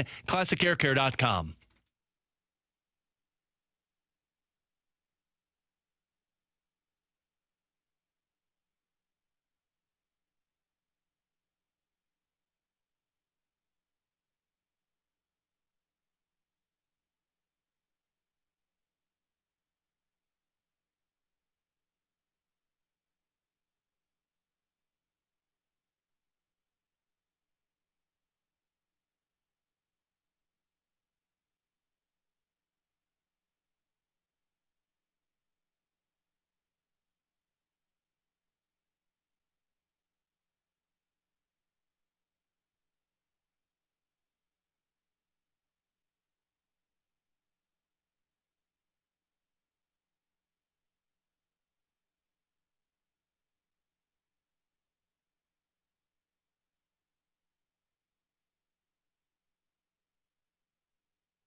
With Alex and T-Bone on BK, happy to go out to the 101 ESPN hotline. It's been a bit since we've been joined by Jeremy Rutherford. He's the Blues insider for The Athletic. He's joining us here on BK and Ferrario. He does so the week that the St. Louis Blues begin training camp. We will be out at Centene each of the next 3 days as we open up our start to the St. Louis Blues season.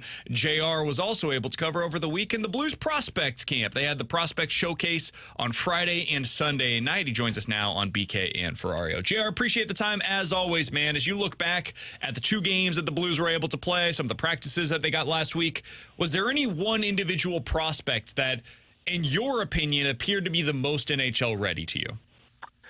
Yeah, I think if you looked at it, it was Zach Bolduc. I think that the plays he made, not just a highlight reel goal, but I saw a play where he made a backhanded cross-ice pass that was just right on the tape of the guy across the ice from him. And I know that's a simple play. Every NHL player can make it. But, just the heads-up positioning, putting the puck in the right place. I just saw a lot from Zach Bolduc. And we saw down the stretch last year, he played pretty well. And just talking to him, I know Alex was out there. Just seems like he's got some confidence coming into this year's camp based on that success, and I think he'll have even more after his good showing at the Prospect Showcase. I think there were like 5 or 6 people that came up to me on Friday, JR, and said they were excited to see Dalibor Dvorsky, and I thought Friday was an okay game for him. Kind of Walchuk said afterwards that it was like, yeah, you could tell he was a little nervous. I know Sunday he had a bit better of a performance, but after those 2 games, do you feel like Dvorsky's stock has gone up a little bit more in terms of the Blues' eyes or down a little bit more? I think it's probably about the same, Alex. I think that they view this training camp as a learning experience for him. And if he comes in and he's super impressive, of course, we know that there's an outside chance that he could make this roster and be on this team. I just think, if you step back and you look at the situation, it's a lot to ask of a 19-year-old to come in and take over a number 2 center position. And I don't think that he's going to be on the roster if he's anything less than that. And because he comes over as a European player, he has the ability, as we know, to go to the American Hockey League. So I think that you looked at that game, the first game against the Blackhawks, and after the coach, of course, the coach isn't going to say anything negative about a game. But when you hear the comment, maybe trying to do a little too much, trying to win a job on the roster in this showcase, I think we could see that, the coaches just thought he was all right, at least Steve Walchuk. And then you look at his game against the Wild, the second game in that showcase, and I thought he was really good, especially late. Made that heads-up pass to get the shorthanded goal. Similar, as I said about Bolduc, just making NHL plays out there in that second game. We're talking to Jeremy Rutherford, Blues insider for The Athletic. He's joining us here on 101 ESPN. He'll join us throughout the NHL season as the Blues start to get back going this week with training camp opening up on Thursday out of the Centene Community Ice Center. JR, for you, what's the number one storyline you're going to be monitoring as you get out there to Centene on Thursday to watch the start of camp? I think it's going to be that number 2 center position. You go through the questions that I think people are asking heading into camp, and of course there's a lot of them, like what are the line combinations going to be, and does Philip Broberg slide into that second pair, or do they give him a look early on with Colton Parayko? I still think that's going to be Nick Leddy's spot, for the time being at least. There's no questions about the goaltending. We can talk about the power play. Everybody knows it was disastrous last year. Picked it up in the second half. So we'll look at the personnel out there, maybe look at the scheme. But I think everything goes back to the number 2 center spot. You got Robert Thomas in the number 1 spot for years to come. But what are they going to do there? Is it Braden Shen, who I call old reliable in that spot?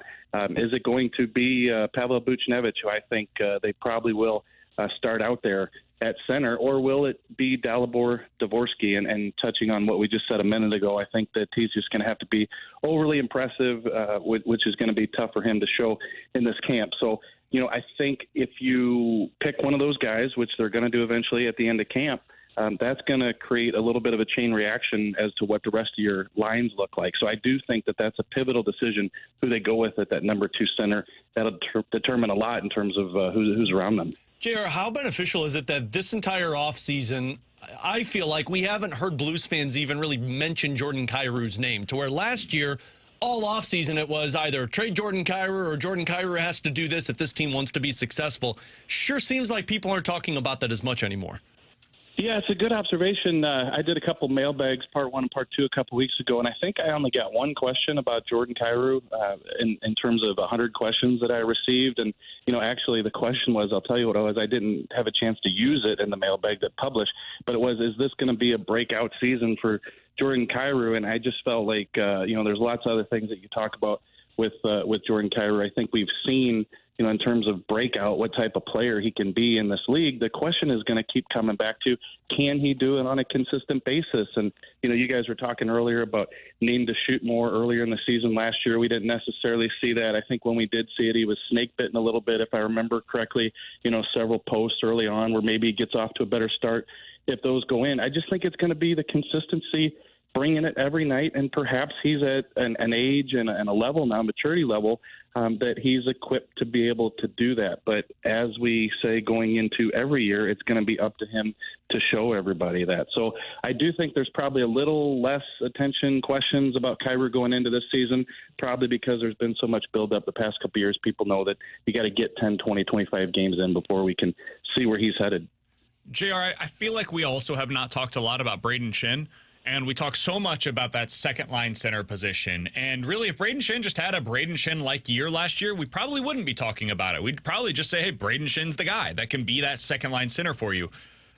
I don't know if you've talked to people, whether it's around the team, talked to Shin himself, or if this is something that maybe you'll be paying attention to early in camp. But what are your expectations early in the season for Braden Shin in this, what he hopes, I would assume, to be a bounce-back season for him? Yeah, I think he's going to be able to come back and be the type of player that he's been in the past. I don't think he's a player yet where we're talking about his age or the skill has just disappeared. I don't think that's the case. I think he went through a lot last year. Just conversations with him last year. Not that he was using it as an excuse whatsoever, but it's a lot taking on the captaincy of a team that A, wasn't playing well, and then B, fired its popular coach Craig Berube, and he had to go through all that. And the other thing that I always try to point out to people with a situation like that is it's not just one leader. It's not just a guy wearing a C. You really, really have to have 4 or 5 guys around you. And I know the Blues do have some capable leaders, but did he have that support last year as they went through all that, the losing and then the firing of Coach Craig Berube? And I think it took a toll on Shen's game. The biggest thing with him, even though he's a veteran, last year was that consistency. I think he had 2 stretches, one 17 games and one, I think, 19 games where he didn't score. And he's going to have to produce. He's going to have to be able to, if he does play in the middle, be an anchor and produce up there. So, you can't cut him any slack in that area. But I think with all the learning that he did last year, both with the transition to a new coach and being captain and realizing that he still needs to be a big part of this team, I think we'll see a better Braden Shin on the ice this year. Hey, JR, we appreciate the time as always, man. We'll be reading your work over at The Athletic and following you on Twitter for all of the latest news as it pertains to the St. Louis Blues. They get back to training camp this week at JP Rutherford. Appreciate the time, my man. We'll talk with you again next week. Yep. We'll see you out there. See you guys. Yes, sir. As Jeremy Rutherford joining us as he does each and every week on BK and Ferrario throughout the Blues season. We'll be talking to him every Tuesday this year. Once again, our guy Jeremy Rutherford here on BK and Ferrario. In 15 minutes, we're going to talk about a couple of young Cardinals players that are not getting the opportunity the way that we expected them to down the stretch. We'll tell you who those are coming up at 1:30. But coming up next, 314-399-9646 is the Air Comfort Service text line. It's time for a game of Bet It or Forget It here on 101 ESPN.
314-399-9646 is the Air Comfort Service text line for Bet It or Forget It. You give us a scenario, we will tell you if we are betting it or forgetting it here on BK and Ferrario. All right, Alex, I'm going to go back to the Cardinals, even though we don't really talk about them anymore. Season's I know you guys over. hate them. But Oh, yeah, we're the ones that hate them. Bet it or forget it, the Cardinals will finish this year without a 25 home run hitter. So what They they got? currently have two leaders 21. tied with 21, Alec Burleson and Paul Goldschmidt. I'll say forget it because, or they'll finish without one.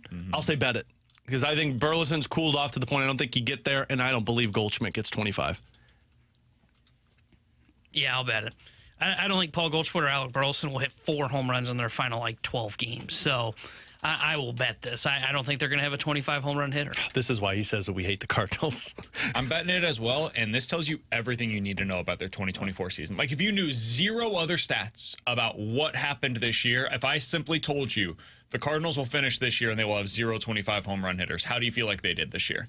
We would have all said something horrible has happened. That means Goldie didn't get there. That means Gorman didn't get there. Dude, Gorman has 19, I think, on the season. If I'm not, 19 home runs on the season. He played 100 games and was sitting down to AAA because of how bad he was. This is the single biggest issue with the 2024 Cardinals, and an issue that I don't know how they fix for 2025 is this lack of power. Well, tie this one into it. Bet it or forget it. Nolan Arenado will not have 20-plus home runs. He's at 16 and will not finish the season with a slugging percentage above 400. I'll say bet it again. What is he at? 393. Oh, my God. I'll say bet it again. 393 slugging percentage? I wonder- you got to bet it, but I wonder that last week of the season if you see Arenado not play as much. Let him. his worst rest. slugging percentage prior to this year, like if you just include non-COVID seasons, right, was last year with 459. He's at 393. Yeah.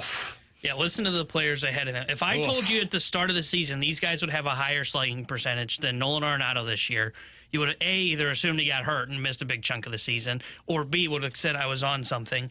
Mason Wynn, higher slugging percentage than Nolan Arenado. Brendan Donovan, higher slugging percentage than Nolan Arenado. Lars Nootbaar, higher slugging percentage than Nolan Arenado. Alec Burleson, higher slugging percentage than Nolan Arenado. Matt freaking Carpenter, in a small sample size.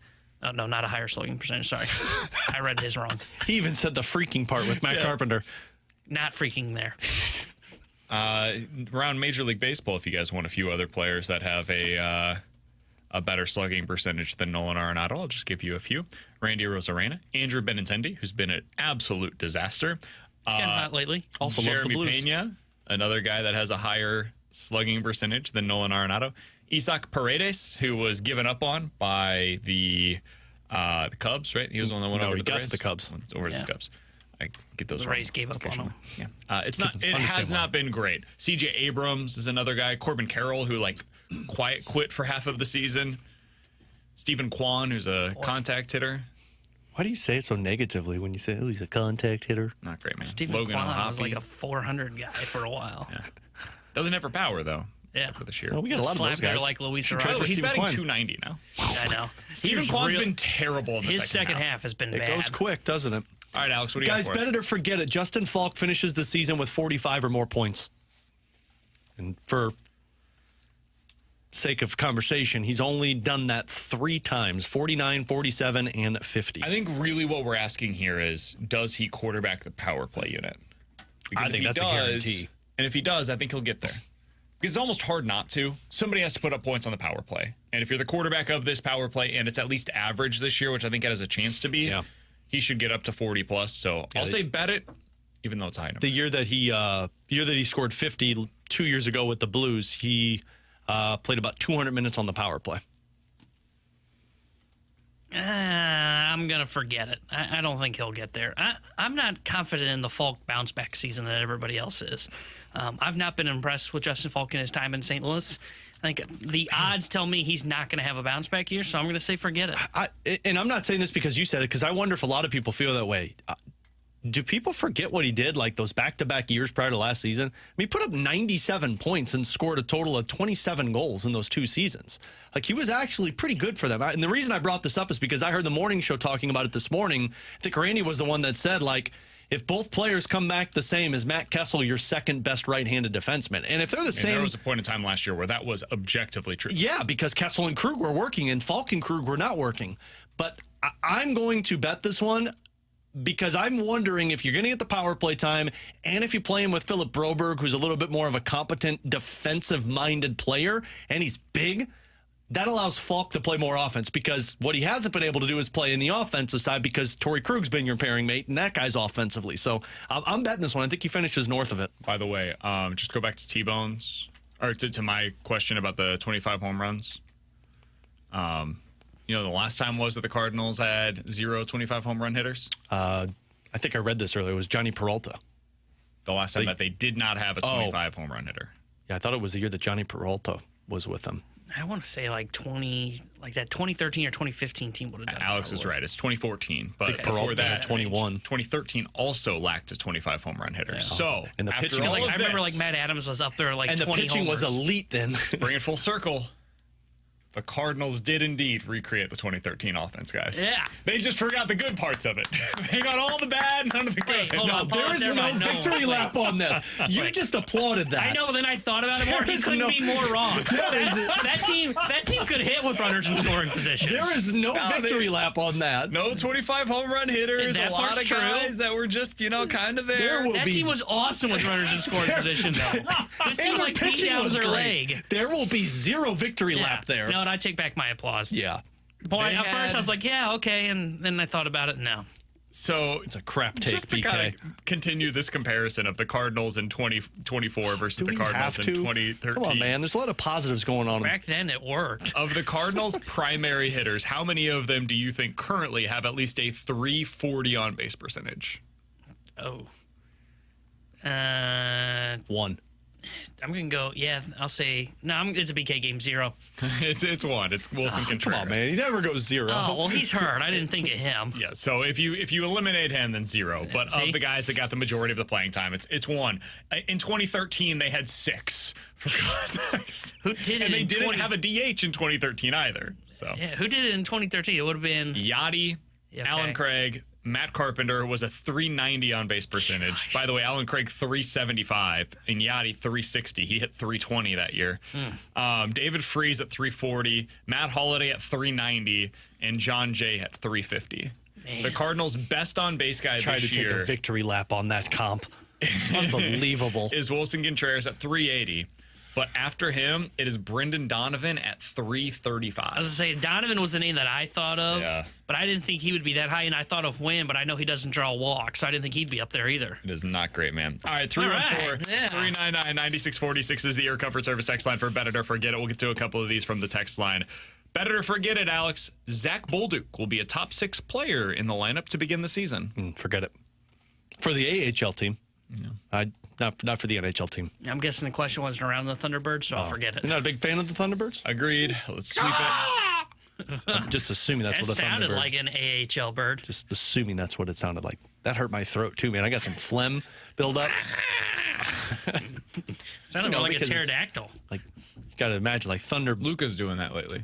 The pterodactyl? Making pterodactyl. Making Oh man. pterodactyl noises. Does he got pipes on him like my yeah. girls do? Because woof. Oh, yeah. They just like when they scream, glass breaks. Better to forget it. The Cowboys will win the NFC East. Bet it. Yeah, I mean, out of everyone Say else it's down to stinks 2 in that teams. division, sure, bet it. Yeah, I'll bet it. It's down to 2 teams. It's either them or the Eagles. Better to forget it. The Ravens will begin the season 0-5 with losses at Dallas, home against the Bills, and against the Bengals over their next 3. Ravens 0-5 start. Dallas, Bills, Bengals. I'll forget it. They'll get one win somewhere in there, but I think they start 1-4. I agree. Yeah, I would forget it as well. I think they're too talented to go 0-5 in that stretch. 314-399-9646 is the Air Comfort Service text line. Better to forget it. This World Series will be the New York Subway Series once again. No, I don't think the Mets are good enough to get there. Oh, get it. Nope. Yeah. I think it's one of Padres or Diamondbacks out of the NL. Agreed. AL, I don't really have a good feel think for it's at all. Houston. I don't trust. Yeah, I kind of like the way that they've been playing of late. I don't trust the Yankees at all when they get to them. Give me the Royals! Oh, they got Bobby Baseball. Oh. Oh, look at us, Bobby Baseball. BK was ripping on the Cardinals for retiring Matt Adams. Bobby Baseball. One-day contract. They're going with the freaking old Michael Wacha in their rotation for Yeah, but like game the 2. freaking old Michael Wacha's What are pitching you better than your talking about? entire rotation. Yeah, Michael Walker's been really good this season. I'll Also, take- he's game 3. Seth Lugo's game 2.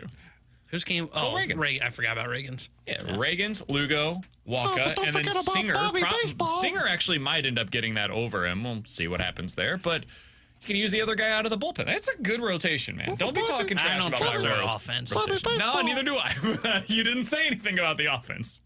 Yes, about the rotation, and that part we're feeling good about. Speaking of offense, the Cardinals could really use some. They've got a young player by the name of Walker Herrera who provides a lot of it. And yet he doesn't seem to see the field very often. Now, why is that, Alex? We'll talk about that next year on 101 ESPN.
Hey, it's BK. To unlock your inner champion, the place to go is Victory Men's Health. You can check them out today. They've got 4 great locations across the St. Louis area, and whether it's weight loss goals that you've been trying to meet on your own, you can't do it alone and you need a little bit of help, the place to go is Victory Men's Health. They can also help you out with low testosterone, erectile dysfunction, or if you just have some vitamin deficiencies that you're trying to get taken care of, they can find out exactly what it is that you need and cater those to your goals at Victory Men's Health. They've unlocked my inner champion. They can do the same for you. For me, I went in, I took a micronutrient lab. And what they do is they find out where all of your different levels are, whether that's vitamins or, like I said, testosterone levels.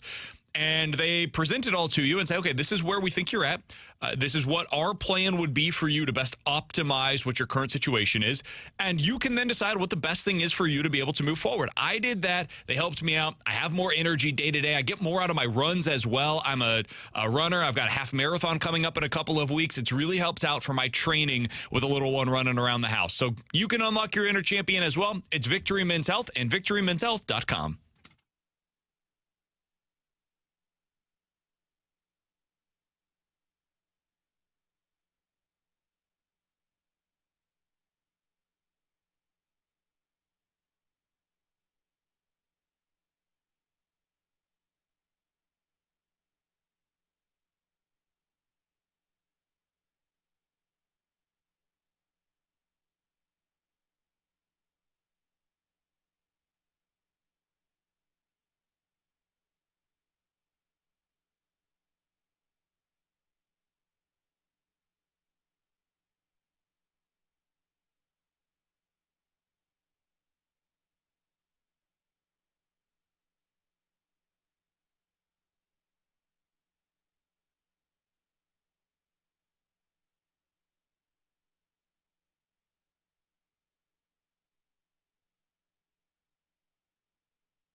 Terry Hendrickson here at the Sports Center update brought to you by Saliga Heating and Cooling. Cardinals beat the Pirates yesterday 4-0. They are back in action tonight. Game 2 of their 4-game set with the Pittsburgh Pirates. 6:45 will be first pitch, and Lance Lynn will be on the mound for St. Louis. The Sports Center update is brought to you by Saliga Heating and Cooling, an independent American Standard heating and air conditioning dealer.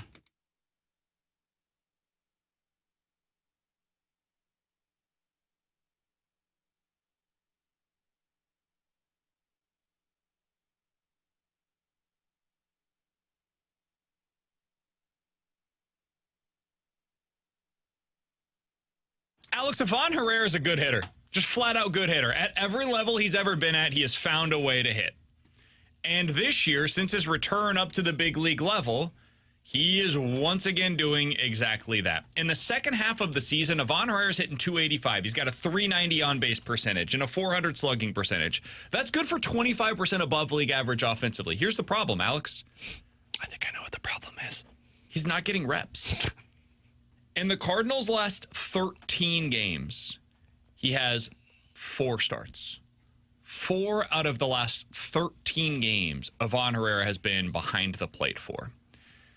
Alex, this is a guy that you go into the offseason. He's now 25 years old next season. He should be. I mean, they told us last year he's got nothing left to prove at the AAA level, so that's why they non-tendered Andrew Kisner, came into the season planning for him to be their backup catcher. And then he lost his job because he forgot how to throw, I suppose, even though those same issues still exist with Pedro Pajes or Wilson Contreras behind the plate. There's a lot of other problems that are going into the Cardinals' issues controlling the running game beyond just Ivan Herrera, but I digress. For some reason, they're still not utilizing him.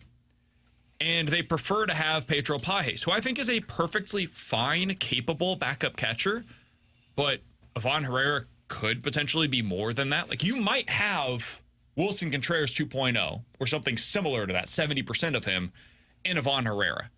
And we're just in a lost season where none of these games down the stretch really matter all that much. We're punting on the opportunity to find out what he can do at the big league level offensively and, frankly, behind the plate. Alex, what do you make of this, their handling of Ivan Herrera down the stretch? I hate it. I mean, let me ask you the question, BK. What's been the Cardinals' biggest problem from start to finish this season? Offense. And guess who has that and is not playing? Ivan Herrera. Like, the Cardinals do this thing to where a player falls into this umbrella of, oh, well, he doesn't get the right jumps in center field, or, oh, well, he doesn't do this right, or in Ivan Herrera's case, oh, well, he can't get guys out at second base. They're running all over him all over the place. Last year it was Wilson Contreras. Well, he doesn't prep well, and we can't put him behind the plate if he's not prepping well. And then from that point, the moment they say it, that's it. That's who you are. And now we've got somebody else who can go out there and do it.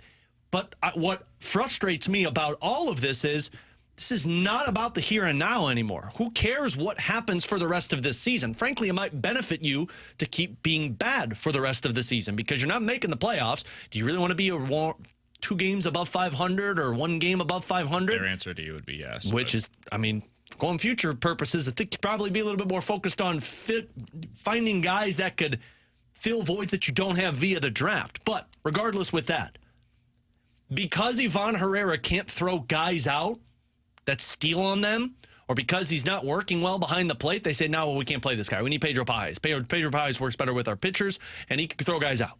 Well, he can't. And also, why wouldn't you want that guy to work on that at the major league level when your team is already out of the playoff race? Pedro Pajes has started 52 games for the Cardinals. Ivan Herrera started 48 games for the Cardinals. Ivan Herrera has allowed 51 stolen bases. Pedro Pajes has allowed 55 stolen bases. Their rate of allowing stolen bases is basically the same. Now, Pedro Pajes doesn't catch guys. Like, when they go, they tend to successfully get to second base. But if you're just looking at how often did guys reach second base, it happens basically almost at the exact same rate with Pajes behind the plate by inning as it does with Ivan Herrera behind the plate. So they have a controlling the running game problem. That is clear whether it's Pajes or Herrera behind the plate. What I think they are underestimating is the value of having Ivan Herrera's bat in the lineup.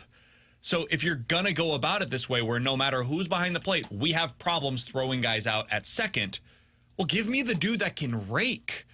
And now what you're also not finding out, and like even if you don't want to put him behind the plate, I think that's silly, but fine. Start him once every 3 days at DH then.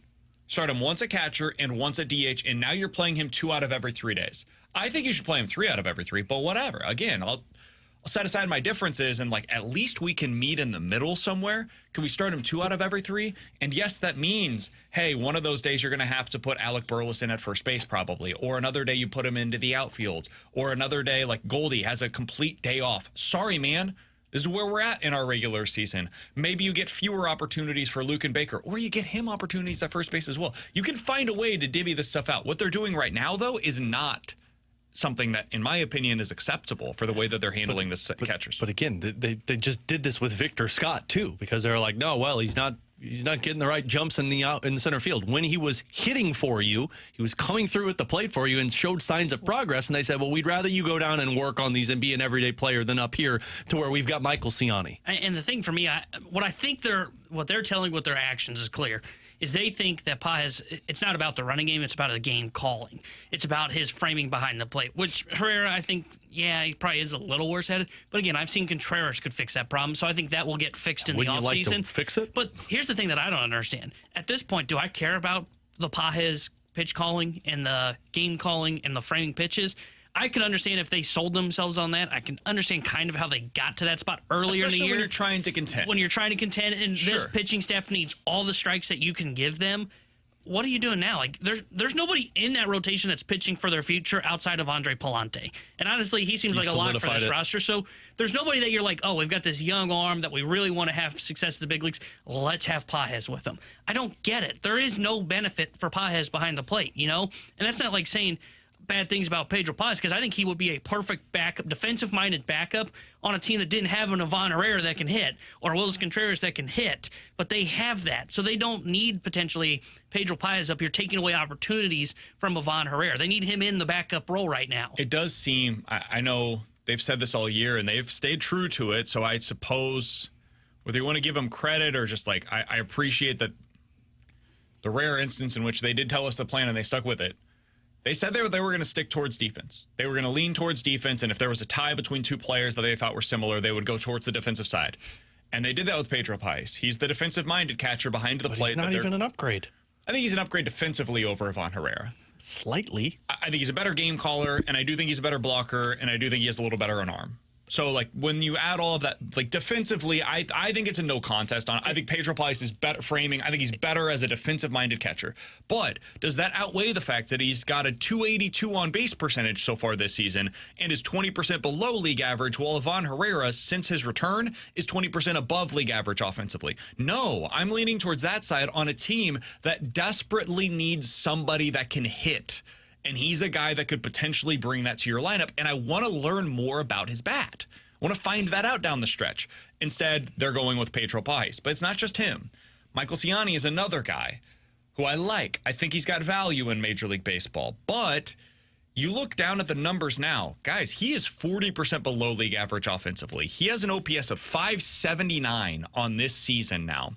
If you're looking for the worst OPS by a Cardinals player in any individual season since 2000, so in the 21st century, Pete Kozma is at the top of the list in terms of the worst OPS by any individual player. What a shortstop. 2013, 548 OPS. Beyond that, there's nobody else that's below 570 for the Cardinals in the last 24 years. It's Adam Kennedy in 07 at a 570 OPS. Brendan Ryan, 2010, had a 573 OPS.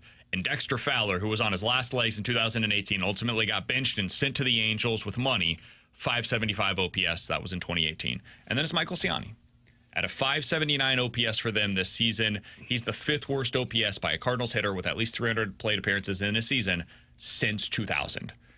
At some point, that matters. At a certain point in time, that kind of a lack of production becomes unplayable. So maybe next year you come back and he becomes your 4th outfielder. But now that we see this and we've seen the amount of struggles that he's had offensively down the stretch, it makes you question once again the decision to send Victor Scott down or not using Lars Nootbaar in center field. Because that's the other way that you can make it work with all of these bats in the lineup. You could try center field with Lars Nootbaar to find out, okay, is this something that he's capable of for a longer stretch of games? Now you can put potentially Brendan Donovan in the outfield or something like that. Thomas Ajacey gets more opportunities there. Or you go with, on those days, Alec Burleson in the outfield. And now at DH, you can use a guy like Walker Herrera. It's just a new way that you can get these players into the lineup. But instead, every single day, Michael Ciani's in the lineup. And at this point in the season, you should be playing guys that have upside so you can see what it looks like potentially for the future. And that's where Victor Scott falls into this. To me, the Nootbaar thing, I wouldn't even play Nootbaar in center field. I think we know he's not a center fielder. Scott should be in there in the lineup every day. He should be up but here. If you're not going to do that, then Newt is the next best answer. Their answer should be Scott should be up here. There shouldn't That's be the a answer. What there the Cardinals are should be doing is something wrong. else. That's what I'm saying. Yeah, the Cardinals just laid out the wrong answer. That's what they did. And that's why they should be having Scott in center field, because there is an upside. That's not getting rid of Michael Ciani. That he's on the bench still, and you still And can he's in go his into role the for season. next year. Exactly. And you can go into next season with him starting still, by the way. Like, I think those kind of hitters that list that you read off of, all those guys were defensive specialists. You can have those guys in a lineup. You can probably only have one of them, though. And the you problem have is to they're have running good out hitters too. around him. Exactly. And this lineup doesn't have enough of those. By the way, one other thing to complain about, I suppose, right here. Jordan Walker, why are we doing this? Well, I'm not talking about starting him. He should be starting every game. This defensive replacement stuff late in a game? I thought we were beyond this. Like, is Jordan Walker a Gold Glover out there? No.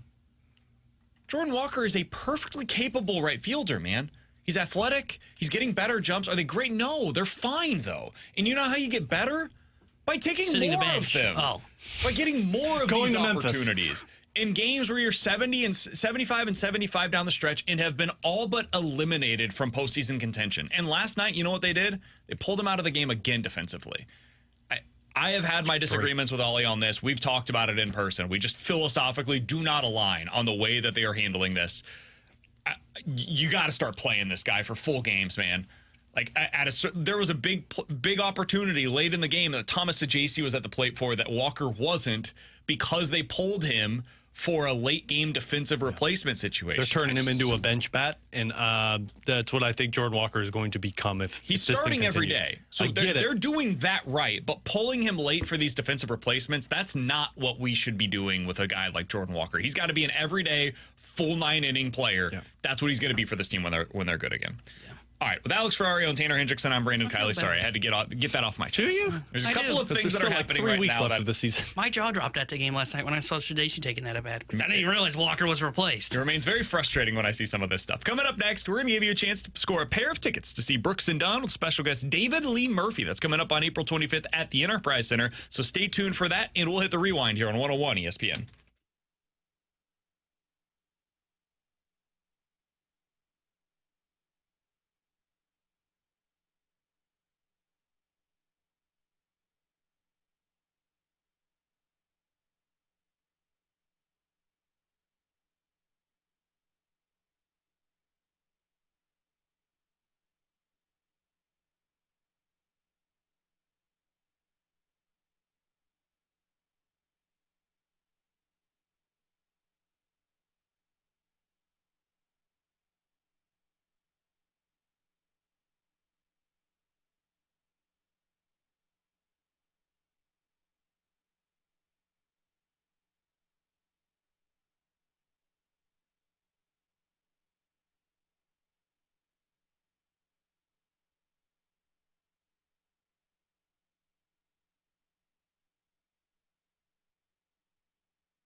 With Alex and T-Bone, I'm BK. Now's your shot. Score a pair of tickets to see Brooks and Dunn with special guest David Lee Murphy. That's coming up on April 25th at Enterprise Center. 314-399-9646 is the Air Comfort Service text line. If you are texter number 101 with the correct answer to the following question, you're getting that pair of tickets to see Brooks and Dunn. Earlier today, we talked about the possibility of Robert Thomas reaching the 100-point threshold this season. In that conversation, Alex, I mentioned the last player to reach 100 points in the NHL without scoring 30 goals that season. Last player to reach 100 points without getting to 30 goals.